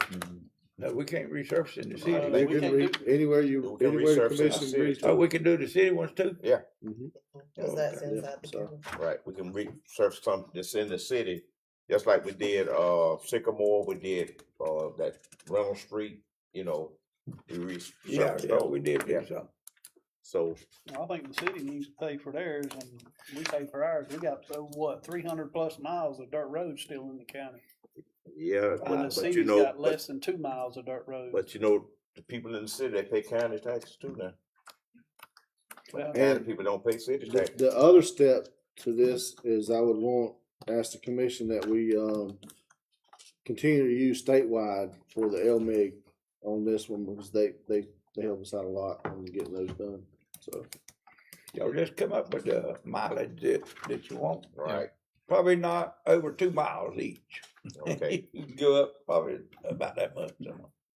James, I'd like to mention that Sand Hill Farm Road. I know this is just resurfacing, but if we ever get another repaving project, I would like to go from the end of that down to the next curve, which is probably 200 or 300 yards, I think. And that would get a grader out of that neighborhood right there, so. And I think I counted these 8 houses in there from the curve to the end of it down there, so. Need to be paved. It needs to be paved, and that would get a grader out of that neighborhood, cause it actually goes on down to the river then when you leave there, so. Okay. You could just pave it to the next curve, so. To the next curve or to the dead end? Well, Cause it was like another. nobody 500 lives, feet. there's one house after you turn that last curve there, I can't think of, Mr. Lee lives There's there. Mr. McQuaig lives on one side and I'm not sure who lives on the other side, and there's somebody that lives at the very end. At the very end down there, I Of thought Sand it went Hill into Road. the river after you left, the Lee guy's house. On Sand Hill? Yeah, No, so there's somebody that lives at the very end down there. very end. Yes, sir. So I was saying it's only like Across another that 500-600 creek, that's about feet, the end. so I would, if you're gonna pave to those curves, I would pave all Pave to the end. the way to the end. I just had a lot of calls on them few houses, you know, in between the 2 curves there. You know, they'd like to get it on the list sometime if we could, so. Right. Okay. We put it on the list. I know we cutting the budget, but we keep spending money. Yeah. But we're improving Yep. for the Right. citizens. Exactly. Getting the taxpayer something for their money. Right, right. Okay. So we can each figure about 2 miles apiece, you know, Yeah. as far as the Yeah, you resurfacing, could I'm roughly. Probably Yeah. roughly 2 miles on I'd this say no more than LMIG 2. right here. Okay, Maybe we could get that much. 5,280 feet. that's Yep. a mile. And I know, I'd like to bring something up. We can This add is something the to. This is the last thing we're talking about, is the roads. But I was talking with the gentleman earlier, and I know he's already gave you the paperwork, but I'd like to see if we can get those trucks for code. He gave you the list. Yeah, I got a new set of prices. That's what I was waiting on was new prices, Okay. and they're cheaper. So Right. For the code department? Yes, sir. Yeah, they need them. Cause you got one truck that's over 200K and you got one that's at 196K. Right. And they're both having mechanical issues and that kind of stuff, and we don't need both codes in one truck. yeah. They need to stay in two separate Well, I mean, trucks. we were getting them, but the price I got was a little outdated. Joe Meadows, the vehicle maintenance director, he went and got some more prices. He got some in today. Okay. So that's what we're gonna put them on in August. Okay. Okay, since we're talking about the automobiles and, like the department maybe stop having to use one or whatever. Now, can we have like a vehicle that maybe like, say if another department had to go off for training or something like that, that they could use that vehicle? We're working on to getting that. So Okay, cause I know. So we're not having to borrow from the airport or borrow from the tax assessors or. Yeah, just something that they can have whenever they need to, go, I mean, just maybe a sign to them, just like we got the airport vehicles assigned there and tax appraiser and taxes, appraisers. Yeah. But, we got that black Tahoe out there. So currently, Mr. Commissioners, we don't have any funding for vehicles only for like public safety and so forth and public works. We don't have any funding for the other departments for vehicles. So that's, when the 22 SPLOST was approved, it didn't have any fleet for, other departments. It was just public safety. So the only way you can do for the codes is because they're police and they're public safety. Well, I'm they saying help maybe with other calls. So. they wouldn't maybe even need to have a brand new vehicle, just something that they could, when they mostly relegate to maybe working within the county, or whatever, and just need something to go so they wouldn't have to use their own personal vehicle to do it. When we get approved tax digest and everything, we can look and see what we have in. Okay. Okay. What about that black SUV we got out there? We can. That manager's vehicle? Yeah, they can borrow it when they want to. They got to just put a mouthpiece in though. A what? A mouthpiece. Mouthpiece. That's the chairman. We're gonna make a cab out of it. It'll bust your teeth out. It's rough. You don't ride nothing. That thing ride rough. Mm-hmm. Oh. All right, any more? That's it for me. All right, manager comment. I'll wait till the end for the regular meeting, Mr. Chairman. Okay, we got Linda's gonna discuss a grant for us. All right. She's got some information that we need to know, so I'm gonna ask her to go ahead. All right, the STAR grant, the scrap tire abatement reimbursement grant, there's 3 sides to that, but the one we're gonna talk about is the amnesty grant, where you do the citizen collection, the one that Commissioner Cox has been asking about. And when you apply for this, of course, we'll pay up front and they reimburse, but you still have to apply before you do anything. And it is a 90-day process. So if we say, okay, we want to have one, we're gonna have to set it out 90 days, at least 90 days from the day that I turn in the application.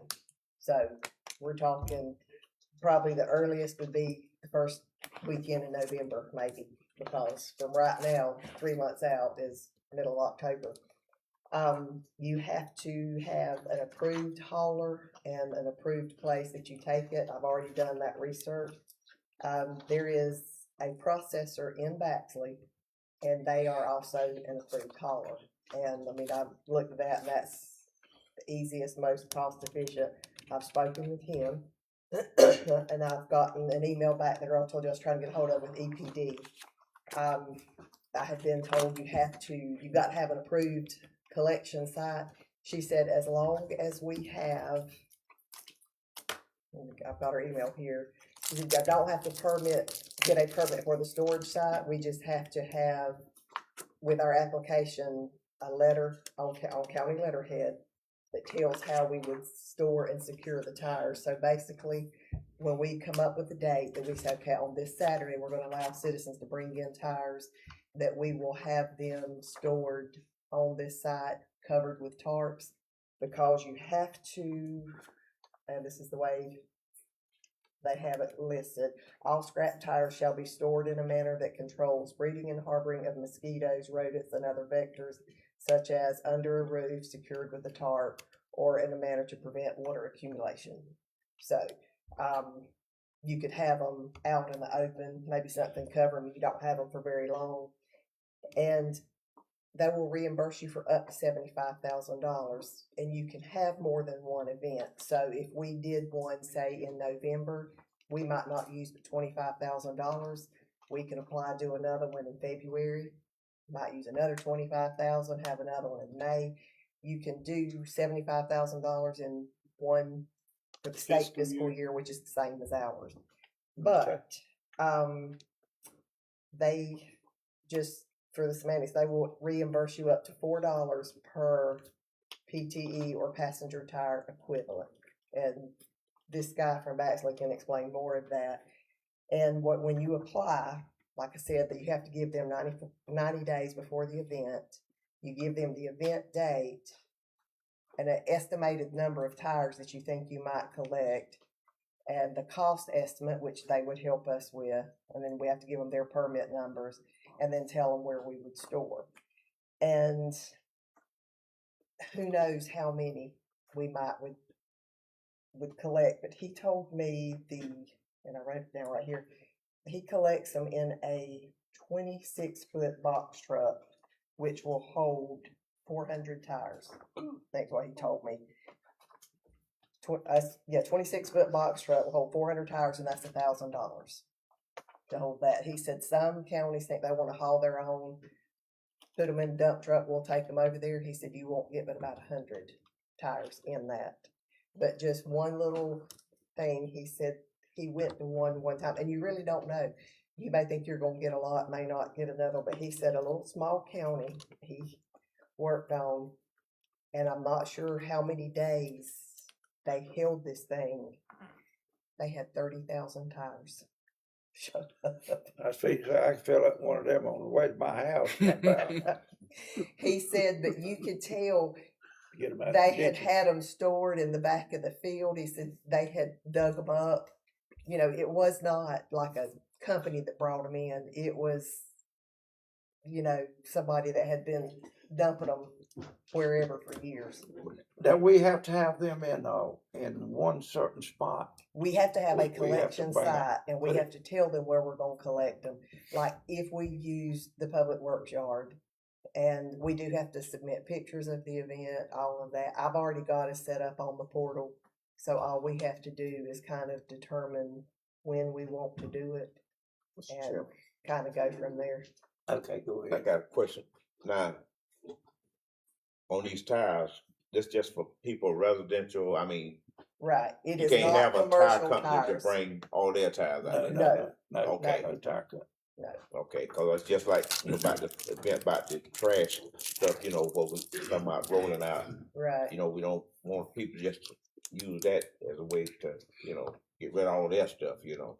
And it would be a one-time event. You could say all day Saturday, or you might do part of a day Friday and then all day Saturday, just say a weekend event. And depending on how much you collect and whatever it costs for them to haul in. Now, they will not cover the cost of employee overtime, you know, labor. It's simply what the hauling cost, you know, the certified haulers and the processing. And the guy they do is the breaking down of the tire, and then he forwards it on to another company, and they kind of break it down where they take it back down to oil. It's not one of those that cuts it up for the roadway and stuff they're starting to do. So at the bottom line, we would generate a little revenue from it. We won't. No. Okay. No. The grant will pay for No, it. that grant will just The reimburse us. The grant will just reimburse us back. We're cleaning up and paying them to haul it off, but this grant will reimburse us for the Okay, hauling so, off costs. okay, so we like, Yes, all. even out. Right. Okay, okay. And at some point, one of the other avenues or tracks of this grant is right-of-way cleanup. Yeah. You know, if you sent, I don't know that you would send volunteers, but whomever goes out and you pull them out of the right-of-way. Now, I don't have all the details on how that grant would work, but you know that would have to be hauled also. So I don't know if it would come back to our yard and then hauled off. Because what I was looking at was this abatement, because that's the one that we were most interested in for everybody to get. Because I'm sure lawnmower tires and stuff would count, but I don't know how many of those would be equivalent to a car tire. I know we already have I'd say at least 200 or 300 tires that, you know, the Public Works has picked up out of the road and on the right of ways already piled up out there, so we would be able to get rid of them too, right? I'll have to check on that because you can't have them. I'd have to find out because he mentioned something about that. They will not take a dump like if you have a dump, but if it's something that's already been pulled from the public, I'll ask this guy. You know, this is like, you know, where they would go out and pick them up.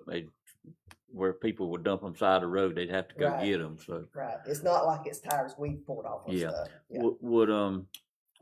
Will they bring the trailer where when people brings the tires, we can put it on the trailer, or are they gonna pile them on the ground and then we put them in the Pile trailer? them on the ground, and then they will bring their trailer and put it on. Okay. Load it, put it I on. think He had this a is word for how they do it. I don't. What we would have to do then is have some kind of a volunteer event, like maybe on Saturday. If people would haul them out there, then they'll get rid of them for us. Right. But like, we need to go clean up our ditches this time. Well, this time I and would then that's say, gonna be Dave's job after that. He keeps it cleaned up. Right. Yeah. He gonna catch them when they put them out. Right. He is. Well, I tell you, he gonna Yeah. Right now, I would say up there. whoever's got them standing in their yard or in their garage, bring those, and we'll see how many's there and how much money's left on the grant. Then go out the right of way and pull them up out of the ditch. That man that mows the edge of the road, I bet you he can tell you where every one of them He at. probably could. And we'll go get them from that store by your Cause house I where they don't- put furniture and everything else. There's so many out there in the ditches around the house there. Well, they your tires that you put out there over there. I ain't never got that many. They all over, they everywhere, ain't they? They everywhere. Buried And in I every get one a of lot of them. calls. But I would really like All to over do the it county. for just the taxpayers, homeowners that's got 3 or 4 tires laying around that's, you know, collecting mosquitoes. That's gonna give them a chance to get rid of Get them. rid of them. Because if they haul them anywhere, it's gonna cost them to get rid of them, That's right. you know. So what do we need to tell you, clerk? I need a date. A date? Pick one. Pick one. And I wouldn't say, because it's probably gonna take me a week or two to kind of pull all this together. That's gonna put us at the end of October. I know that's Georgia-Florida game and people aren't gonna break their tires. So I would say go to the 1st of November, which he told me there's already dates for that. But he can get it done. He has so many days. Like 30 or so Just to see get all what you can picked up. get closest to November, you know. Right. So if y'all November. maybe, Okay. because we don't want to wait till Thanksgiving, people to clean up before then, maybe the Yeah. second weekend, weekend Thanksgiving, in maybe November. November. That would, let me see what that would do. Then we can ask for a cleanup day, ask all the public to help us to get them Well, out there. let's get closer to that, because if we do amnesty, because I'm trying to think.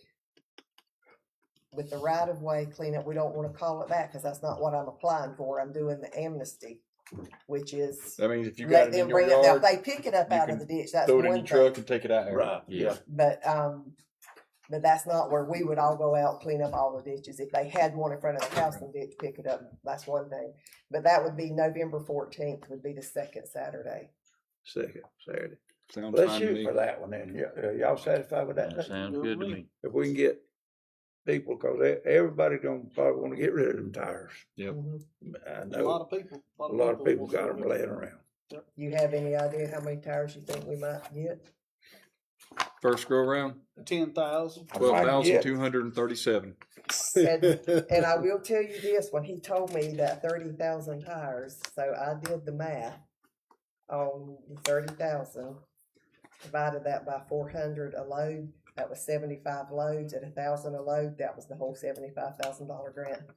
Well, and you know, Exactly. here's the thing: is that if we were to be so lucky as to have one event that gathered in 30,000 tires, that's 30,000 tires that's not on our dirt roads. Yeah, That's 30,000 tires that's not gathering mosquitoes with all the water piled up in them. Right. And it's doing exactly what the grant was meant to do. Whether we have one event or 5 events, it still gets those tires off of our out of the environment and puts them back into use. And There used to be a place over in Nahana that would process tires down to the carbon and the oil and the metal, and it would separate it out. They used it. They processed it by burning. They were trying it out by burning wood chips, but then they would do. They could do trash. They could pull trash like household trash, and they could process it for the fuel, and then they would process it down and break down the tires down to the activated carbon, the steel from the belts, and then the oil. Right. And it just didn't get any further going off the road. But I went through it and toured it and everything. I thought it was pretty cool. Yeah, well, I We give need you to do information this. that actually said- Because I can tell you, Barry can probably tell you how many times that they rotary mower got on top of them things. Break it up. It'll cause universal joint. I've tore up more stuff getting tangled up under them tires. You don't even know they're down there. They be in the grass. Mm-hmm. It'll find. So, all right, Especially well, side the road. And I know the county has to mow the road, so. I'll get started on it and I'll report back next month. Get us the money and we'll have the pickup.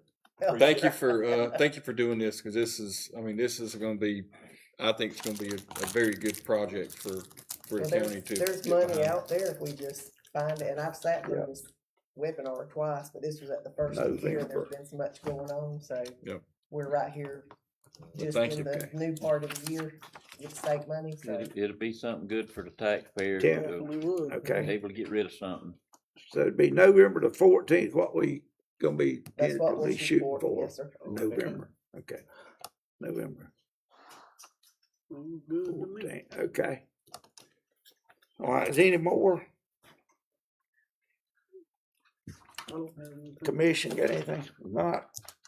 I hear a motion to adjourn. So moved. Don't move. All right, Second. got a motion and a second. All in favor? Okay, meeting adjourned. Let's go. Y'all wanna go on into the public hearing? I need 10 minutes. Or you need 10 minutes? Okay, let's take 10 minutes. We'll come back to public hearing. Come back at 5:30. Hey, no, expect this. Okay.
Let's do another roll call. We call this meeting back to order.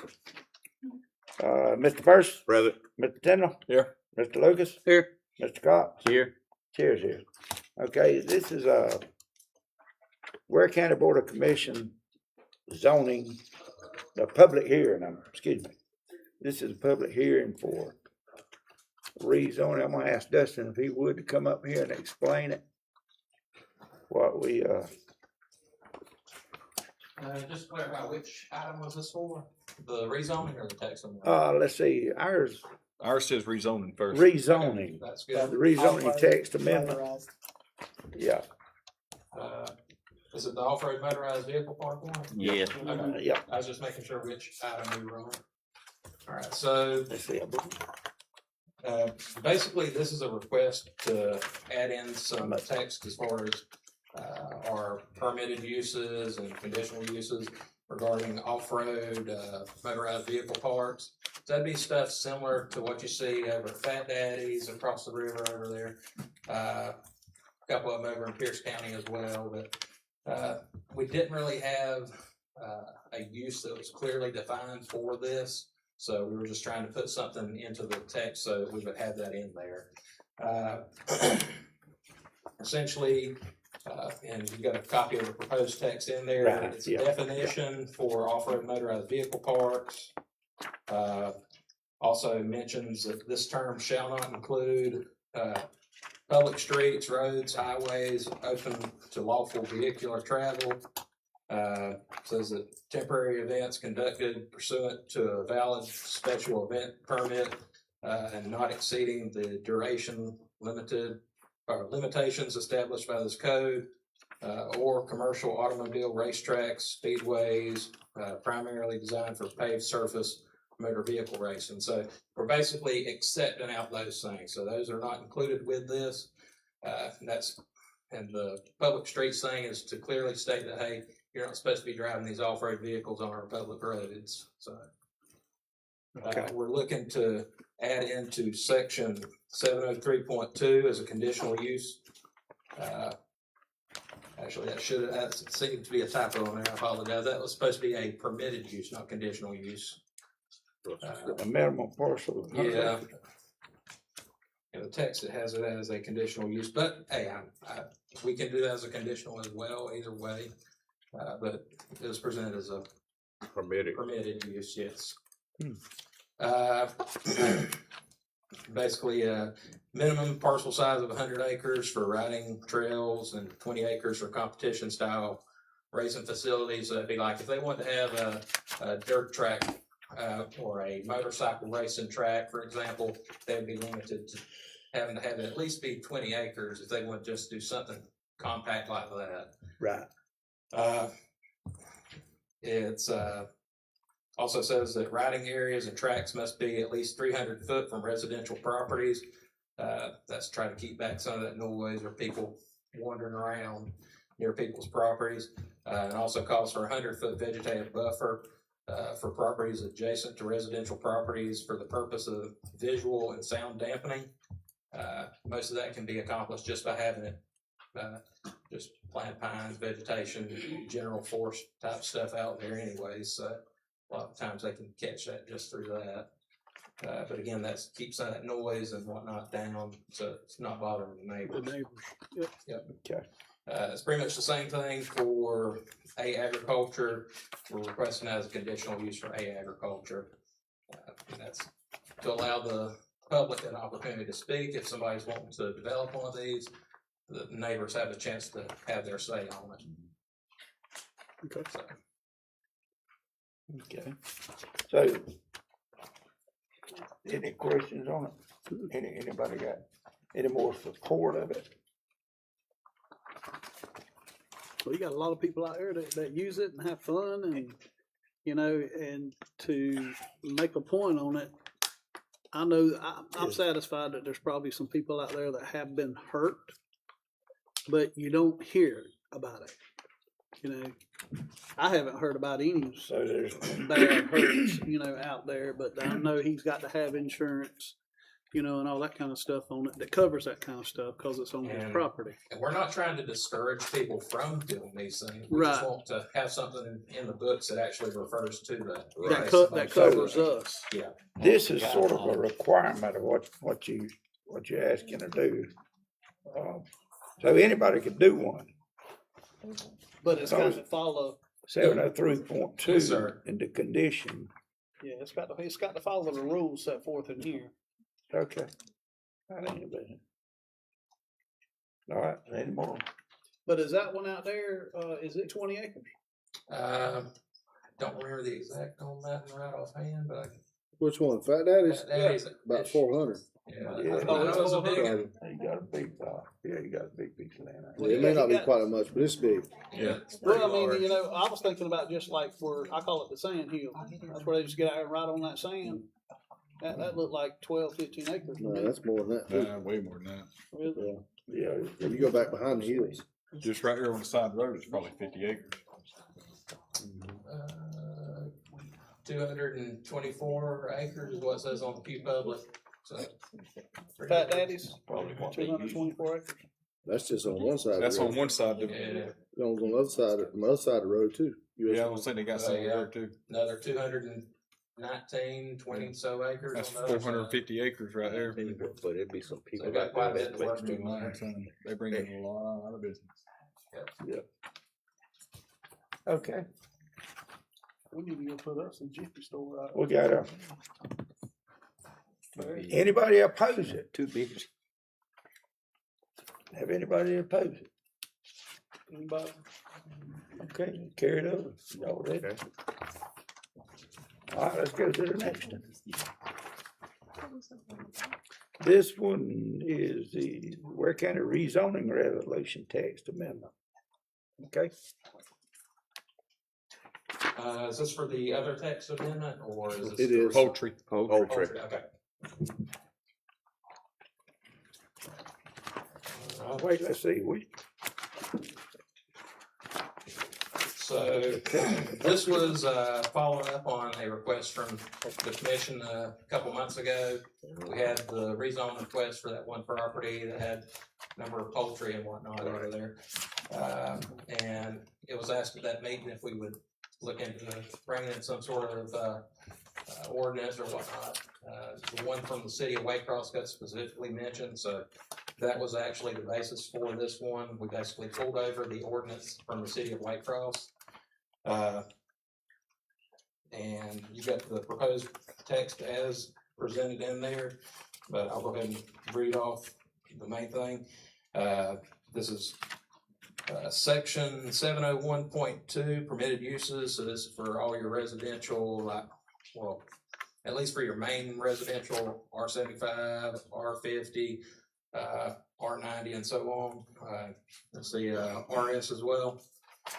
So this is basically saying for G, permitted uses, non-commercial horticulture and agricultural uses shall be permitted, provided however that keeping, breeding, boarding, or raising of livestock or poultry, including but not limited to horses, cattle, hogs, goats, sheep, and other similar farm agriculture animals shall be prohibited. Poultry is permitted for personal non-commercial use, provided that no roosters are kept on the property. Any coops, pens, shelters, or other structures used for housing or confinement of permitted animals or poultry shall be located no less than 100 foot for residences, for residents with less than 25 poultry, and 1,000 feet for residents with 25 or more poultry. Any residential dwelling situated on adjacent property.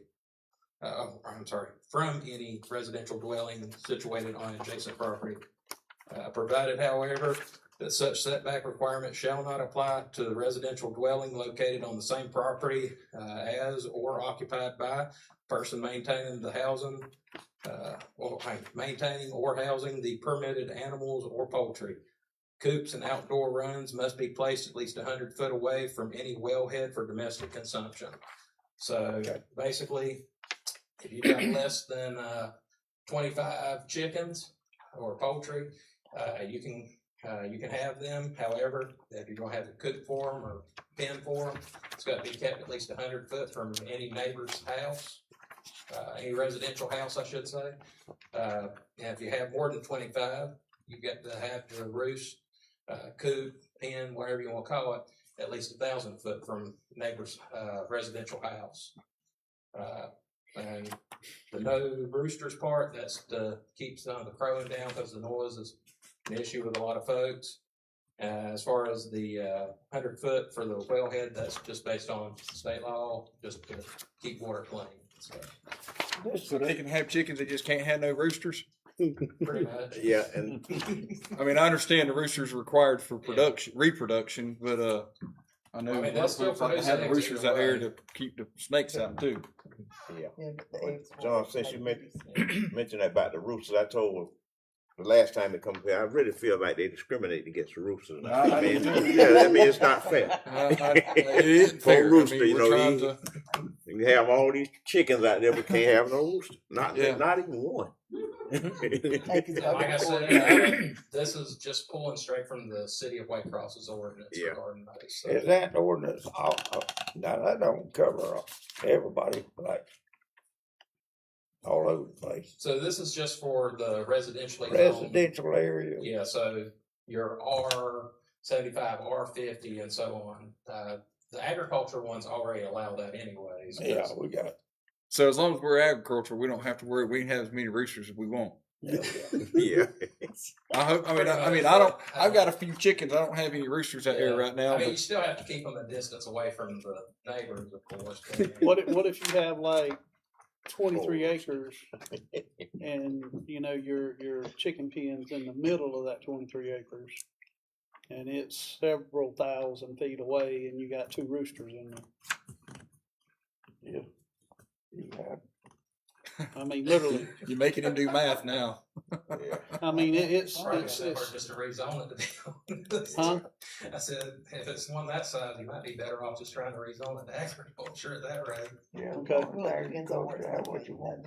Well, it's got a bunch, it's got ponds and all that on it, mostly pines. Yeah, it, It's got a big pond on it and that kind of stuff, but, you know, it's mostly pines and a pond, other than the backyard that I mean, keep you mowing can, that kind you of can stuff. take that section out. That's just what the planning commission Yeah, recommends. this is just. Okay. If you wanna strike roosters, they can strike roosters. Well, I mean, if this is only for the residentially zoned areas, I can, you know, a little bit better go along with it. But if it's you're saying that I can't have a rooster on my property, Yeah, this you this know, is only for the residentially zoned areas, so that are the ones that are zoned R50, R75, R90, RS. That would also include R75 MH and R50 MH because there's pulled from that same group from. I don't know. I mean, you know, maybe we ought to put in some type of writing in there as far as the lot size or the property size, you know, because it's one thing if I'm in a residential area and I got 10 acres, but I'm in a residential area, you know, I mean, if you can hear chicken crow from 10 acres away where my next neighbor is, well, you got pretty good ears. But it's another thing if I've got a half acre and I got 40 neighbors all around me, you know, I don't know if I'd want, you know, chickens crowing at.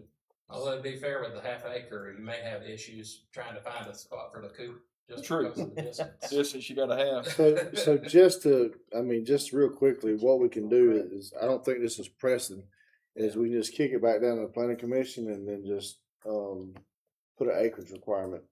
I mean, I think that. I would love to speak in favor of. Yes. yeah. In support of it, anybody got anything? Hello, my name is Raylan Guy. I live on Smith Road. So currently we live in an agricultural area. We can have chickens. However, the people that live across the street from us are in a residentially zoned area. They cannot. And to me, that's strange. When you go to the city, everybody already has that right. When these zonings were processed or whatever you don't call them and enacted or whatever, that took that right away from these individuals to have a few chickens to raise their own food. So I think Ware County should vote this through. I don't think sending it back to the planning commission is necessary based on the proper setbacks and requirements that put into this. This has already been in place in the city of Waycross, I believe, since 2012 and 2011. And they've not changed it. They did amend it a couple years later, or 2 years later, I believe in 2012, to add the rooster thing in because that was a forethought. But we're already, doing those things and putting those things in. So I would like to encourage you guys to approve it and give the right back to the citizens to be self-sufficient in these times. I think it would say a lot to the commission that you would entrust the citizens to follow these guidelines that are put forth in this ordinance. It has setback requirements. Once an animal becomes a nuisance, that's a separate issue anyway. You can have your 23 acres with your roosters, but if they are on your edge of the property, they're crowing or whatever, once it becomes a nuisance, that's a separate issue that Mr. David Hanson would handle. I did ride-alongs with Mr. Hanson. He's very thorough. I do not see why there would be any types of nuisances going unhandled by the Hanson's police department. So I would encourage you guys to vote yes on that. I do thank you guys for being here. Oftentimes I feel like we're not speaking to a full audience of you guys. So it's nice to see everyone here. Also would like to thank you guys for allowing people to come up and speak. So in other neighboring counties, it seems like that right's kind of being taken away from some people. So I am very thankful to have you guys. You guys do seem to listen to the community a lot. And then also make good questions, good decisions. But I think this thing would be ready to go. We've already done the setbacks, the nuisances, the other concerns. So I would love to see the city pass today. Thank you, guys. Thank you. Thank you. Thank you. Thank you. Okay, is there any more support of? I'm for chickens, I really do. I like Man, them chickens. things to be eating corn at 10 o'clock in the morning, my mama would have them in the pot by 12.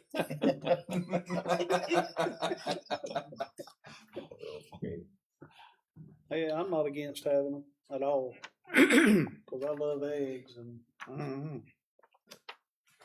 Okay, is anybody oppose it? Can you come up? You oppose it?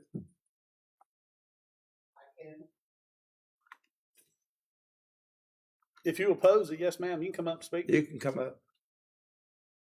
You oppose the chicken business?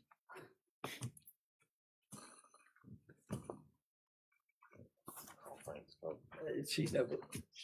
I didn't hear you, I'm sorry. They're having a public hearing about poultry, and if that's, they're asking if anybody opposes what they're having a hearing on. She got to say that. I don't think she understood right. Okay. Yeah. Okay. All right, So- thank you. All right. Thank you, ma'am. All right, anybody else? If not, you move it over. Move it Okay, over. let's move it over. Okay. All right, let's go on to the next, another public hearing. Ware County Commission rezoning 3895 Jamestown Road from C1 Neighborhood Commercial to C2 Highway Commercial. All right. Listen, tell us about it. Yes, sir. This is a request from Avi Patel. He's requesting a rezoning of 3895 Jamestown Road. It's parcel 036 C010034 from C1 Neighborhood Commercial to C2 Highway Commercial. And this rezone is for the purpose of opening up a restaurant. This was presented to the Ware County Commission back on June 11th, 2026. I realize I forgot to mention that with the other two, but they were also voted at that same meeting. And like them, they were also approved unanimously. This is approximately 0.26 acres. To the north of it, you got some residential, agriculture, and commercial.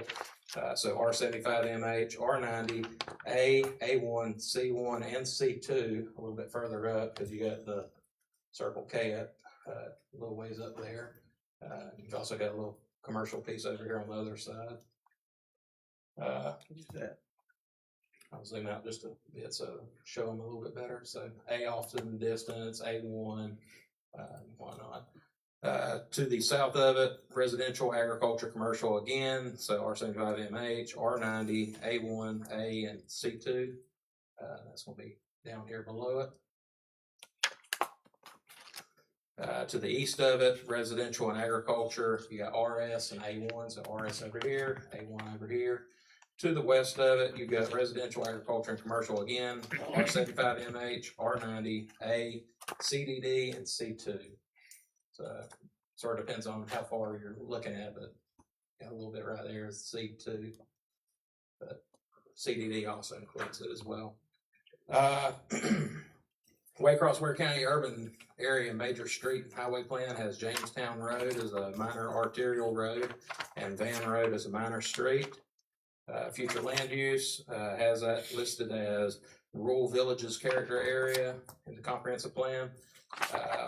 And these kind of things, restaurants and whatnot, that would be an acceptable use within that kind of thing.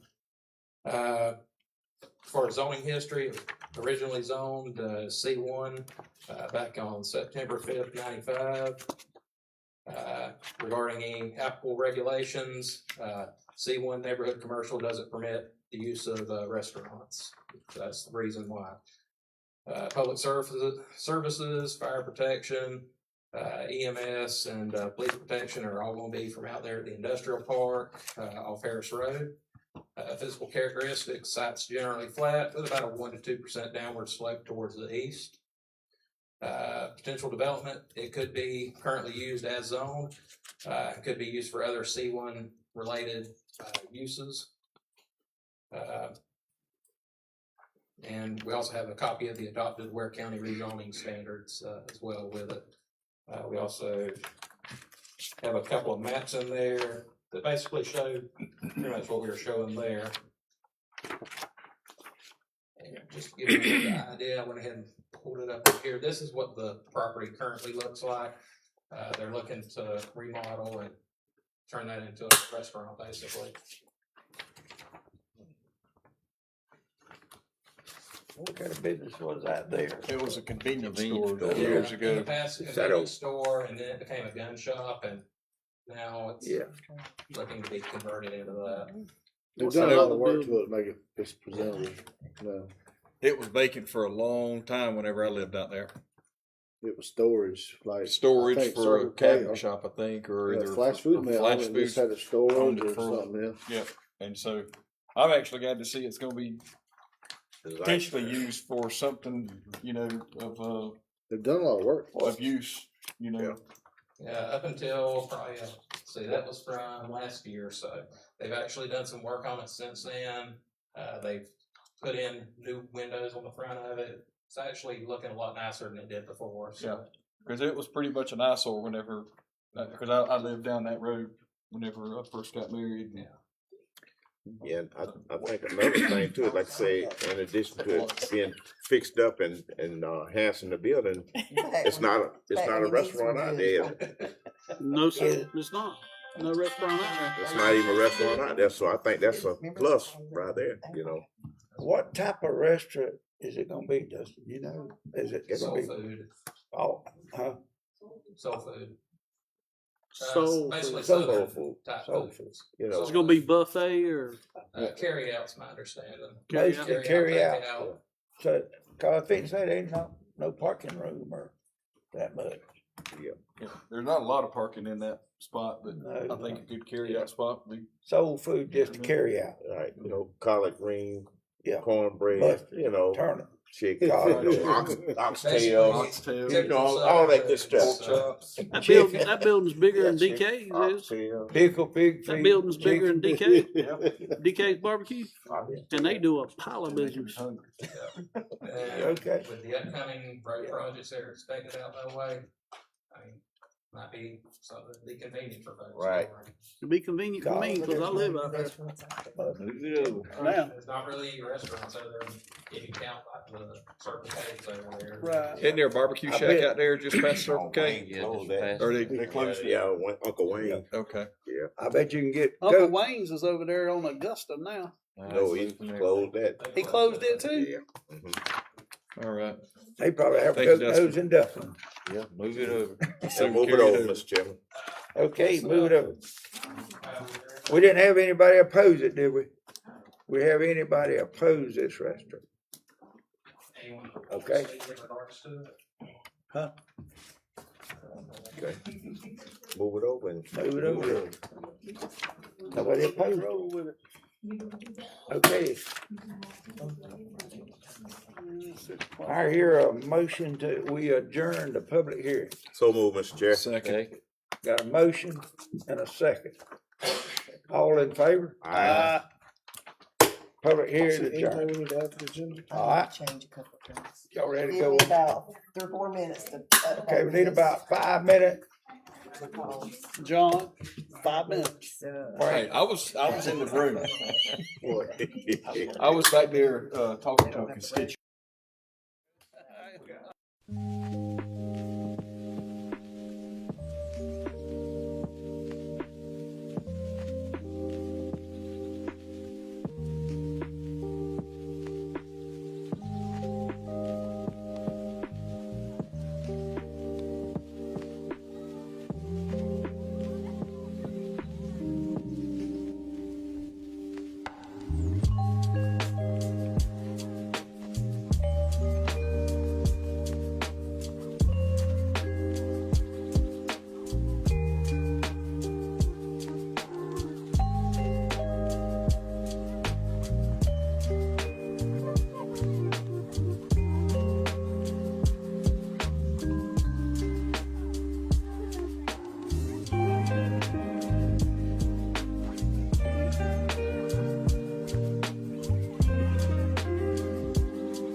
Let's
call it.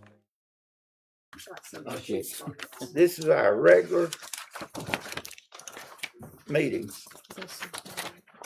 for Monday, July the 13th of 2026 at 5 p.m. What I want to do, let's do a roll call first. Mr. Burris. Present. Mr. Tindall. Here. Mr. Lucas. Here. Mr. Cox. Here. Chair's here. Okay. Now, approve the agenda. Chairman, I offer motion that we approve the agenda as printed. Okay. Second. Got a motion and a second. Any discussion on it? Let's vote on it. Mr. Burris. Aye. Mr. Tindall. Aye. Mr. Lucas. Aye. Mr. Cox. Aye. Chair votes aye. Okay. Approve the minutes. I hear a motion to approve the minutes. Chairman, I offer motion to approve the minutes from June 8th, 2026 work session, public hearing and regular meeting, June 18th, 2026 public hearing, June 25th, 2026 call meeting. A second. Okay, got a motion and a second. We got any discussion on it?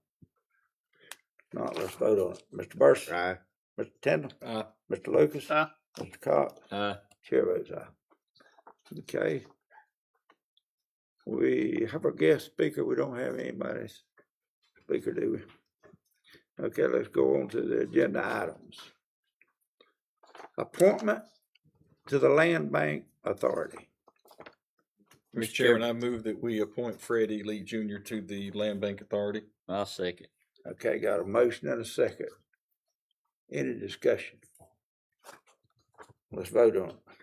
Mr. Burris. Aye. Mr. Tindall. Aye. Mr. Lucas. Aye. Mr. Cox. Aye. Chair votes aye. All right. Approve the resolution for 2026-10 contract with the Georgia Public Defender Council. Mr. Chairman, I make a motion that we approve resolution 2026-10 for the contract with the Georgia Public Defender Council. Okay. Got a second? I'll second. Okay, got a motion and a second. Any discussion? Yes, sir, Mr. Chairman, I just wanted to, excuse me, just make it be known, this is the second half of their annual budget. And since ours runs 6 months off, ours starts in July, theirs starts in January, we have to approve both ends of it. Right. Okay. Anything else? All right, let's vote on it. Mr. Burris. Aye. Mr. Tindall. Aye. Mr. Lucas. Aye. Mr. Cox. Aye. Chair votes aye. Okay, good to see you. approve the resolution for 2026-11 contract with Unison Behavioral Health. Mr. Chairman, I make a motion, we approve resolution 2026-11 for the contract with Unison Behavioral Health. Second. Got a motion and a second. Any discussion on it? Yes, sir. I just wanted to say that this contract is an annual contract that we get into with Unison, and it's a $50,000 contract. And it's for they provide their services throughout the county in different areas. And so, if I'm not mistaken, this is also a multi-county deal that goes on. So we're not the only ones contributing to this Unison, but their main location is right here in Waycross, Ware County. I'd like that. I've got. Hold on a second. I've got $50,026. Right. You're right. I'm sorry. I'm looking at the 20,000 participation. Sorry. I just want to make sure. Yeah, the county provides participation 20,511, and then the county jail is 20. I'm sorry, the county's participation is 29,515, and the county jail is 25,11. So yeah, I read that. Sorry, So, 50,000, a little over 50,000. Does Unison have anything to do with this? It might be a stupid question, but does Unison have anything to do with the substance abuse? They do. Yeah. Yeah. They do? Yeah. They just, it has something to do with the one that's already out there? Any So kind tell of them. any St. kind of Isle or behavioral whatever it issues. Oh, no, I'm not sure if they have anything to do with St. Isle or not. No, but they have. No, they don't have anything personally to do with They St. don't. Isle, but anything to have to do with any kind of behavioral issues is what they do. But they don't have any, that's not. Okay. That's not St. Isle. Not No. connected with that. St. Isle is state of Georgia. Oh, okay. Which Unison. Okay, any more? Money from state too, so. Anybody, any more discussion on it? If not, let's vote on it. Mr. Burson? Aye. Mr. Tindall? Aye. Mr. Lucas? Aye. Mr. Cox? Aye. Chair votes aye. All right. Hey, Mr. Chairman, I just did want to say one more thing. Sorry about that. Just kind of dawned on me. I remember we talked about it in our work session that we discussed that in the last several years, 7, 8, 9 years, that amount, that $50,000 amount has not changed. Not changed. Well, that's what Beverly said. That's what Miss Beverly York said, that, and so I did want to make that comment for the public to know that we'd get those services, and for the last several years, I think she said maybe 10 years. She said almost 10 years. 10 years, that they were 9 years. There we go. We've got a 9. so 9 years that they've been providing this service at the same rate. So we're not seeing that 3 to 5 to 10% increase every year. Right. So I feel like we're getting a good service for the same money.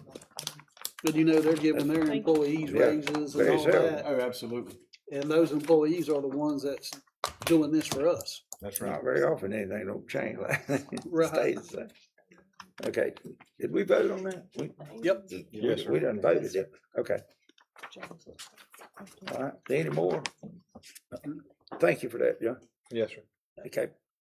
D, purchase 2 trucks for the fire department. Mr. Chairman, I offer motion that we approve the purchase of these 2 fire trucks for the fire department in the amount of $120,598. And these are gonna be used for the fire chief and the Assistants. assistant, their battalion commander, and be outfitted to where they have like, I think it's 150-gallon water tanks on them with the pump and everything. And I think it's gonna be a very valuable, asset to them as far as dealing with brush, maybe a small brush fire, or automobiles on fire. Yeah. So, and I think Georgia Forest is gonna contribute as far as the skid, what is the skid? the skid unit. Skid unit and half of the radio cost. I'll second his motion. Second, Mr. Commissioner Burke. And also this money's coming out of SPOS, right? 2022 SPOS, right? 22. Public Okay. safety. Okay. All right, any more discussion? Yes, Got sir. a motion and a second. I'd like to bring up, since we're talking about getting trucks for the fire department, we need to really think about trucks for the code. We need to think about that for the next meeting, For the code. for code department. Cause I mean, you're talking about one truck has 196,000 miles on it, and the other one's over 210,000. I mean, they are one slap out. Okay. I'd hate to All see right. them out there with a, sure enough, getting a bad situation and Have to their walk back to vehicle- town. have to walk back to town. Yeah. They hadn't never worked at Public Works, have they? We've had to do that before. Okay. Let's vote on it. Mr. Burson. Aye. Mr. Tindall. Aye. Mr. Lucas. Aye. Mr. Cox. Aye. Chair votes aye. Okay, let's keep. The purchase, repeater and radio upgrades for EMS. Mr. Chairman, I'd like to make a motion that we purchase the repeater that's been requested in the radio upgrades for EMS and the information that we received from Bearcat. I'll second that. Got a motion and a second. And it also comes out of SPOS. SPOS. Yep. 22, I Any believe. any discussion on that? No, just the amount will be $10,122. Yes, sir. All right. Yes, sir. I also want to say that I do like the fact that this is going to be coming from Monroe, which is right here in Waycross, so we're keeping it local, as well as the two trucks that we just approved. They're coming out of Robbie Robertson Ford, so that's another local dealer. All right. I do like it anytime we can keep things local, keeps Exactly. the money inside the county as often as we can, and promotes businesses within our county. Exactly. Okay. All right. Any more? I think it shows that we truly, as commissioners, care about our county whenever we give our business owners, the chance to be local with our purchases. Yeah. I think they truly appreciate it. All righty. Any more? Let's vote on it. Mr. Burson. Aye. Mr. Tindall. Aye. Mr. Lucas. Aye. Mr. Cox. Aye. Chair votes aye. All right, let's go to F. Approve amount of DNR grant for the pickleball courts at Trembling Recreation Complex. Mr. Chairman, I offer motion that we approve the DNR grant in the amount of, I think, $750,000, which will be a matching grant for pickleball courts at Trembling Earth Recreation Complex. I'll second his motion. Okay, we got a motion and a second. Any discussion? And now that's gonna cost us a lot of money, but in the long run, and you say we can take it out of the grant, out of the SPOS, the SPOS. recreation. So, yes, sir, we'll apply for what the, Did what we have SPOS that will earmarked allow us to for apply for. recreation? We had some money in it for recreation. to my SPOS. Yeah. Yes. sir. Yes, Yeah, that's a what we're talking about. million Right. dollars. We did have some in there. Okay. Right. I just want to clear that up. And I agree with where you kind of going. If this was coming out of a general fund, I would probably have a little bit more hesitation on it. But Yeah. we've got dedicated money for recreation from our SPOS. So therefore, whatever money we have in there available for SPOS, we can apply for an equal amount for the grant, and then we'd have ever how much we have. Hopefully, it's 750,000, and we'd have a whole 1.5 million. Right. If we're approved, because I do think that it will. It'll enhance our community, give our community somewhere else to exercise, to have entertainment. And remember back in 2017-18 time frame, it kind of started kicking off the ground here, and we approved, I think it was Monroe Park, to get repainted. So it could be not only a tennis court, but it could be a pickleball court. And I thought that was, and I think that was like one of the first ones, except maybe on the inside of the YMCA that was in Waycross. And it's just kind of picked up steam ever since then. So I just think giving people another opportunity for, entertainment, exercise at the same time, I think it's a good thing. Plus, just reading an article about Dothan, Alabama, they got 25 courts. I think it was like $6.5 million though they did, but they're bringing in 250 people to a tournament on a weekend, which is gonna increase, Yeah. people traveling the community, but it was in Dothan, Alabama. Yeah. So I heard you, but yeah, so it's a pretty widely, played sport. And so I think we can, I like whenever we can support people, and especially since we've got dedicated money in our SPLOST from Right. Yeah. assuming the 22 SPLOST. Yes, sir.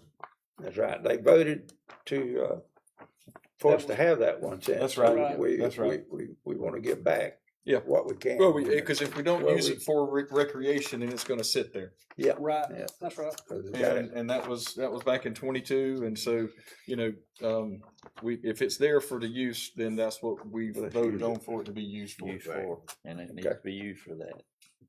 Do anybody else got anything? And I second all that. Okay, you got a motion in a second. And I know, we had a group that came up here a while back when we started talking about the pickleball, and I think that was very interesting. Okay. This lady, I know she you was the from one somewhere. And That's so right. we Yeah. you see And we Mr. John, he was here. John Smith. John Smith. John Smith fell, so he's afraid. So he won't play. Let's see. Okay. He said he's hanging up his pickleball shoes. he fell. But he's back into a band now, so he doesn't play the drums. That's right. Well, good. but we said it at that time that we would try to apply for this grant and everything, so we stand true to our word on it. Waiting. We have moved now from Monroe Park because it's just so cracked up. Yeah. But Bill Tompkins has told me yesterday, he keeps me up to date, he said there's 2 tennis courts there with painted pickleball lines. They're going to keep one tennis court, I guess, with the pickleball lines, and then they're going to turn the other tennis court into 2 pickleball courts. So, but it's just going to be probably resurfaced, and but all of the courts will have pickleball lines, so you can play pickleball on the tennis court still. And then we'll have the 2.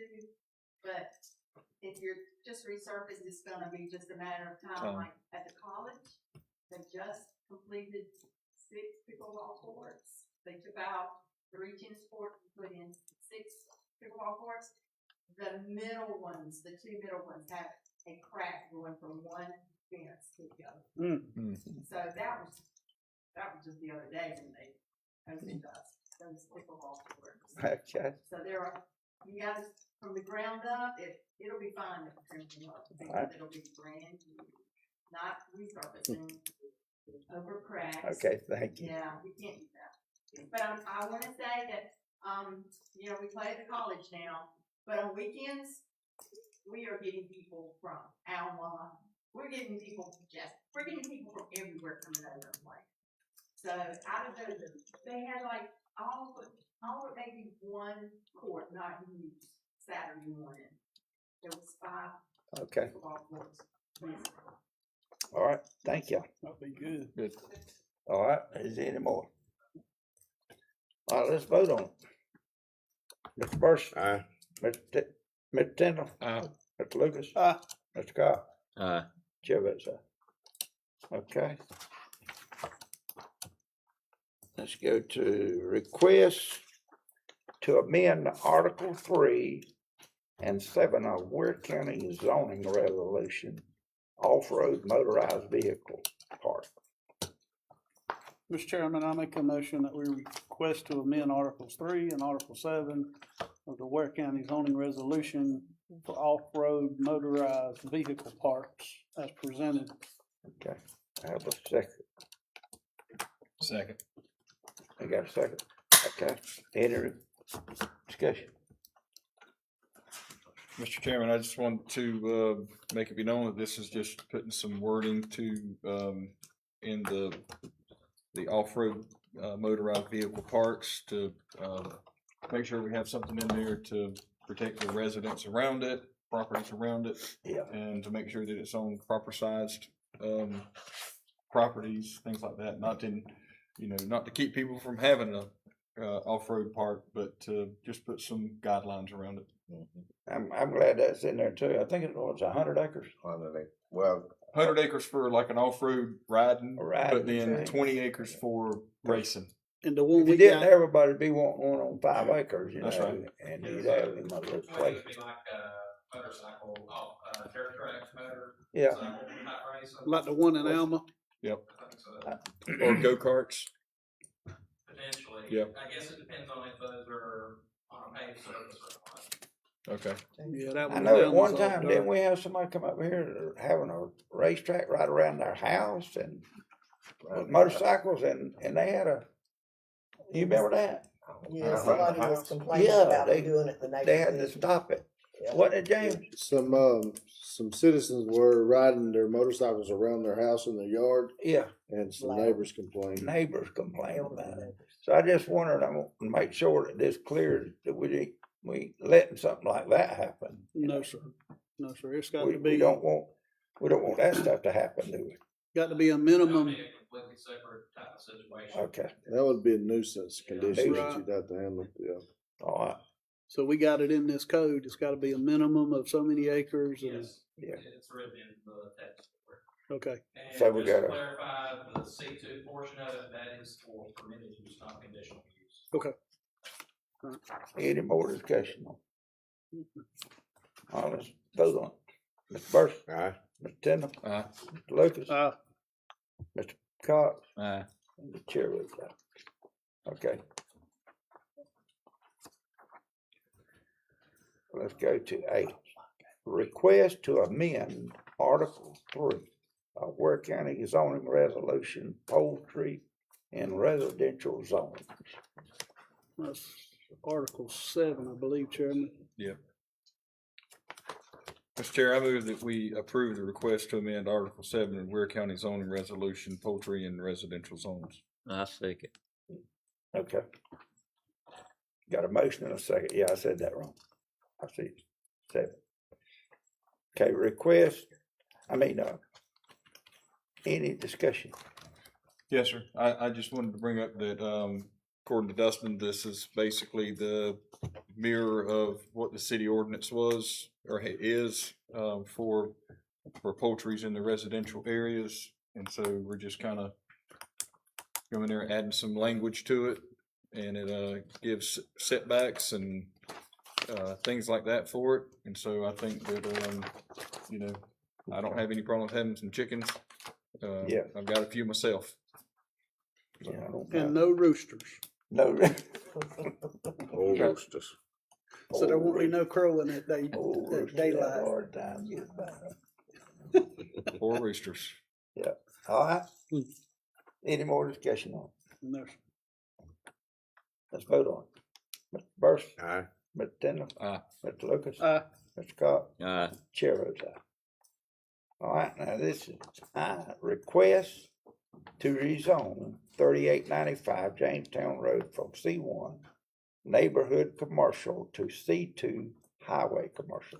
Mr. Chairman, I offer motion that we approve this zoning request for 3895 Jamestown Road from C1 neighborhood commercial to C2 highway commercial. I'll Second. second. Got a motion and a second. We have any discussion on it? Yes, sir. I just wanted to say that this property has been, I want to say, somewhat vacant for a pretty good while. Off and on, it's been used as several things since its initial construction as a convenience store.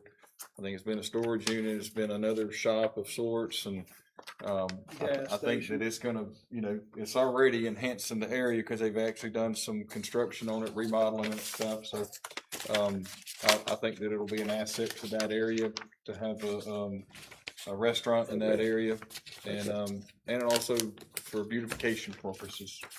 Yeah. And I like it because it's gonna be right down the road from me. Yeah. Go down there and get you some of them oxtails. That's right. That's right. They gonna serve chicken. They gonna serve chicken there. I Oh, know you they got gonna to have some chicken now. Yeah, gotta have it. It's not a bona fide restaurant unless you serve chicken. That's right. Yeah, gotta have chicken. All right. Any more discussion? Not, let's vote on it. Mr. Burson? Aye. Mr. Tindall? Aye. Mr. Lucas? Aye. Mr. Cox? Aye. Chair votes aye. Okay. Any manager comments? Yes, sir. Bulk trash collection. white, brown goods, furniture, washing machines, dryers, those kind of things Saturday. Saturday is the first day. From 9 to 2, yes, sir. Has it been advertised? Yes. In the paper? It's been in the paper, it's been on the website. Okay. It's on our website? It's on Facebook, I believe. Right. We got it all. Starting from last Monday. Yeah, so. And that's this coming Saturday. We got everybody lined up to work. Yes, sir. Supposed to. You're to be there at 9 to help unload. I'm gonna be there at 9. 9 o'clock. Bring 2 good hands though, not just one. But yeah, we've got Mike. Mike's got a guy that's going to work it, and then he may come out, and then I'm going to go and work it as well, just to. Yeah, I want to go see how. Where's it going to be at? Works. Saturday. Behind Polo Works. If you turn on Airport Road off of US 1, and you go to the stop sign at Harris Road, turn left, go down to the open gates. There'll be a sign, or you'll see us down there. Go through the open gates, and it'll be in that area there behind Polo Works. Okay. Have we got a sign up there that says the dump area? We probably need a. We've got a sign that says It is bulk kind of collection. behind the building down there. Yeah. Yeah, we Mike was having that put up, sign that says bulk collection. Okay. Now, will there be somebody to assist them take it off, or they have to make sure they take it off themselves?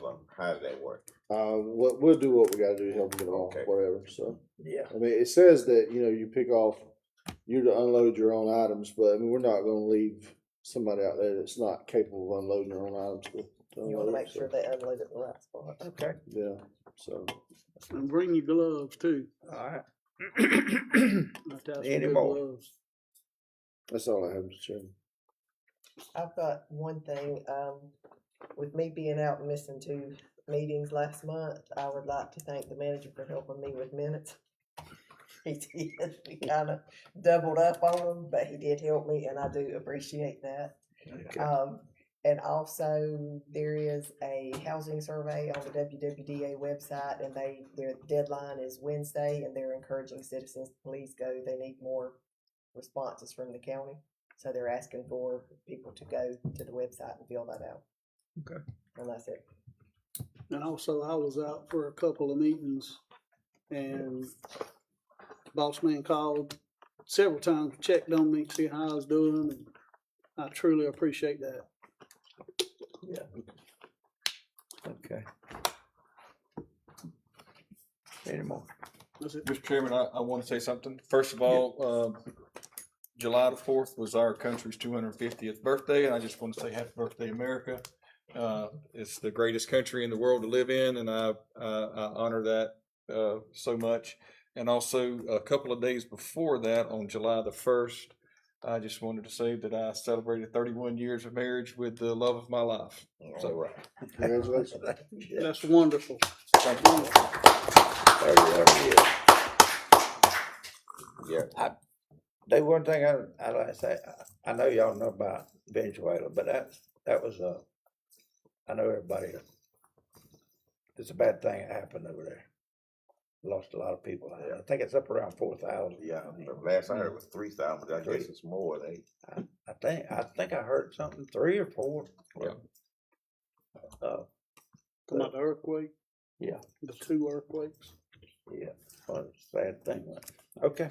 And Mr. Chairman, in conjunction with what Commissioner Center was saying about the 250th year of the country, and I was also blessed to be at the event on the 4th out there at the Exchange Club out there. Exchange Club, yeah. And okay. Got a flag. My son, he's retired military, so he's been in a lot of different combat zones since he's been in there. And he retired as a Chief Warrant Officer 3, and it was just wonderful out there. You know, it was hot now. It was hot out there. Yeah. But I appreciate being a part of that, and had a good turnout. And as I say, we got a lot to be thankful for over here. And if you don't think so, go to other countries and see how other countries are doing. Yeah. And my anniversary wasn't on July the 1st, but it was back in April, and I too married the love of my life 54 years. Woo! Awesome. Yeah. The love of my life. And Mr. I would Chairman. like to go add, ahead. for Commissioner Burse there, talking about his son, Chief Warrant Officer, he is my neighbor, and he is a very good neighbor, him and his wife both. And I believe he's also got 2 granddaughters. Both in the Navy. They're both in the Navy, both in the military service. So that is very commendable. I mean, that's a family legacy right there. And I'm gonna tell you, his son that he's talking about, Chief Warrant Officer, you talking about a good fella? That's a good fella. Truly, 1000%. He'll give anybody the shirt off of his back, do anything in the world for him. Appreciate that. And Good you know, fella. I often say that I wasn't a veteran, but I produced veterans. There you go. You know? There you go. That's done when you lay on that. So, oh, I see what you mean now. And I got a brother that's staying with me right now, been with me for about 9 months now, who going through some issues with the Air Force, but he's been in the Air Force for almost 18 years now. He's about 3 months away from 18 years. So he just won 2 court battles, got 1 more to go, and it's looking very good. He was actually meeting with the ADA today over in Valdosta, so it's looking real good for him. But he is staying with me at the moment, and he is a 18-year veteran of the Air Force. So I didn't go in the military. I put on a badge at 19, but totally different, I believe. Other than Chief Warrant Officer, they wear badges too. They arrest people. You know, they deal with some rough stuff. Mr. Chairman, I'd like to say too that they closed Gum Swamp Bridge today. Yeah. So they go. If you head out to Swamp Road, you better. If you go into the end of it, you'll have to go around the other way. Yeah. And the one in Bickley, they supposed to close in September. I think it said the 14th, I believe, somewhere along in there in September. So. But the Gum Swamp is closed as of today. I like that. Mr. Chairman, one more thing I was gonna say is that, this Thursday, I'll be, heading to New Orleans, Louisiana to represent Ware County at the National Association of Counties meeting. Be part of the Georgia delegation that'll be there. And so, I promise to do my best to, represent our county and our state to the best of my ability. Thank you for going. Yeah. Okay.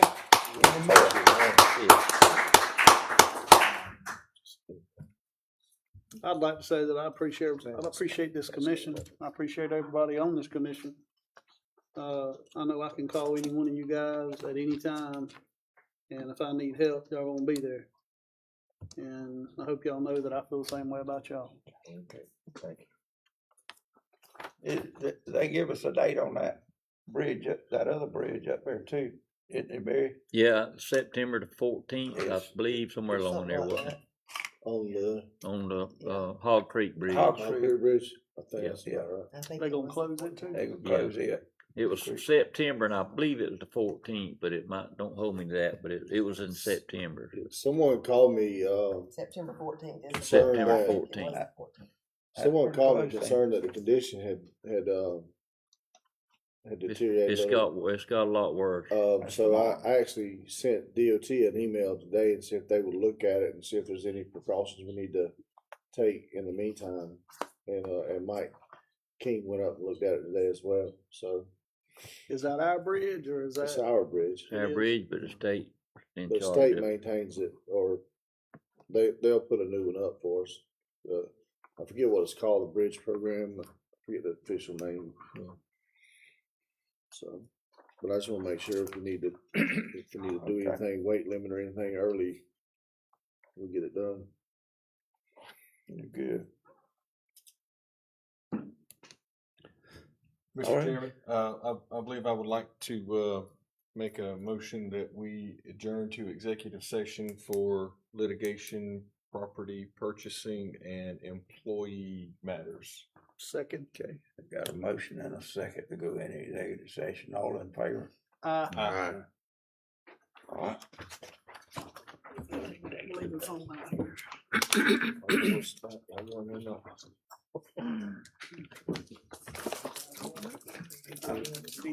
You know what? I love it. Yeah.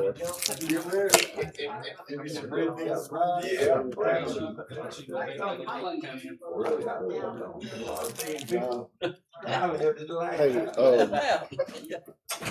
I don't know what it's about, but I need to go. But boy, the dude just asked.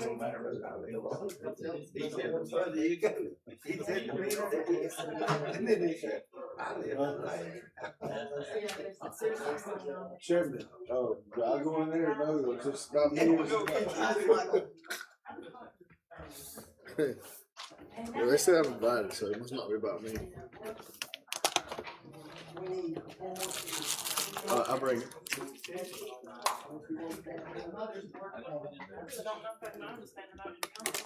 Might be to stand up.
guess that's all, ain't it? We just have.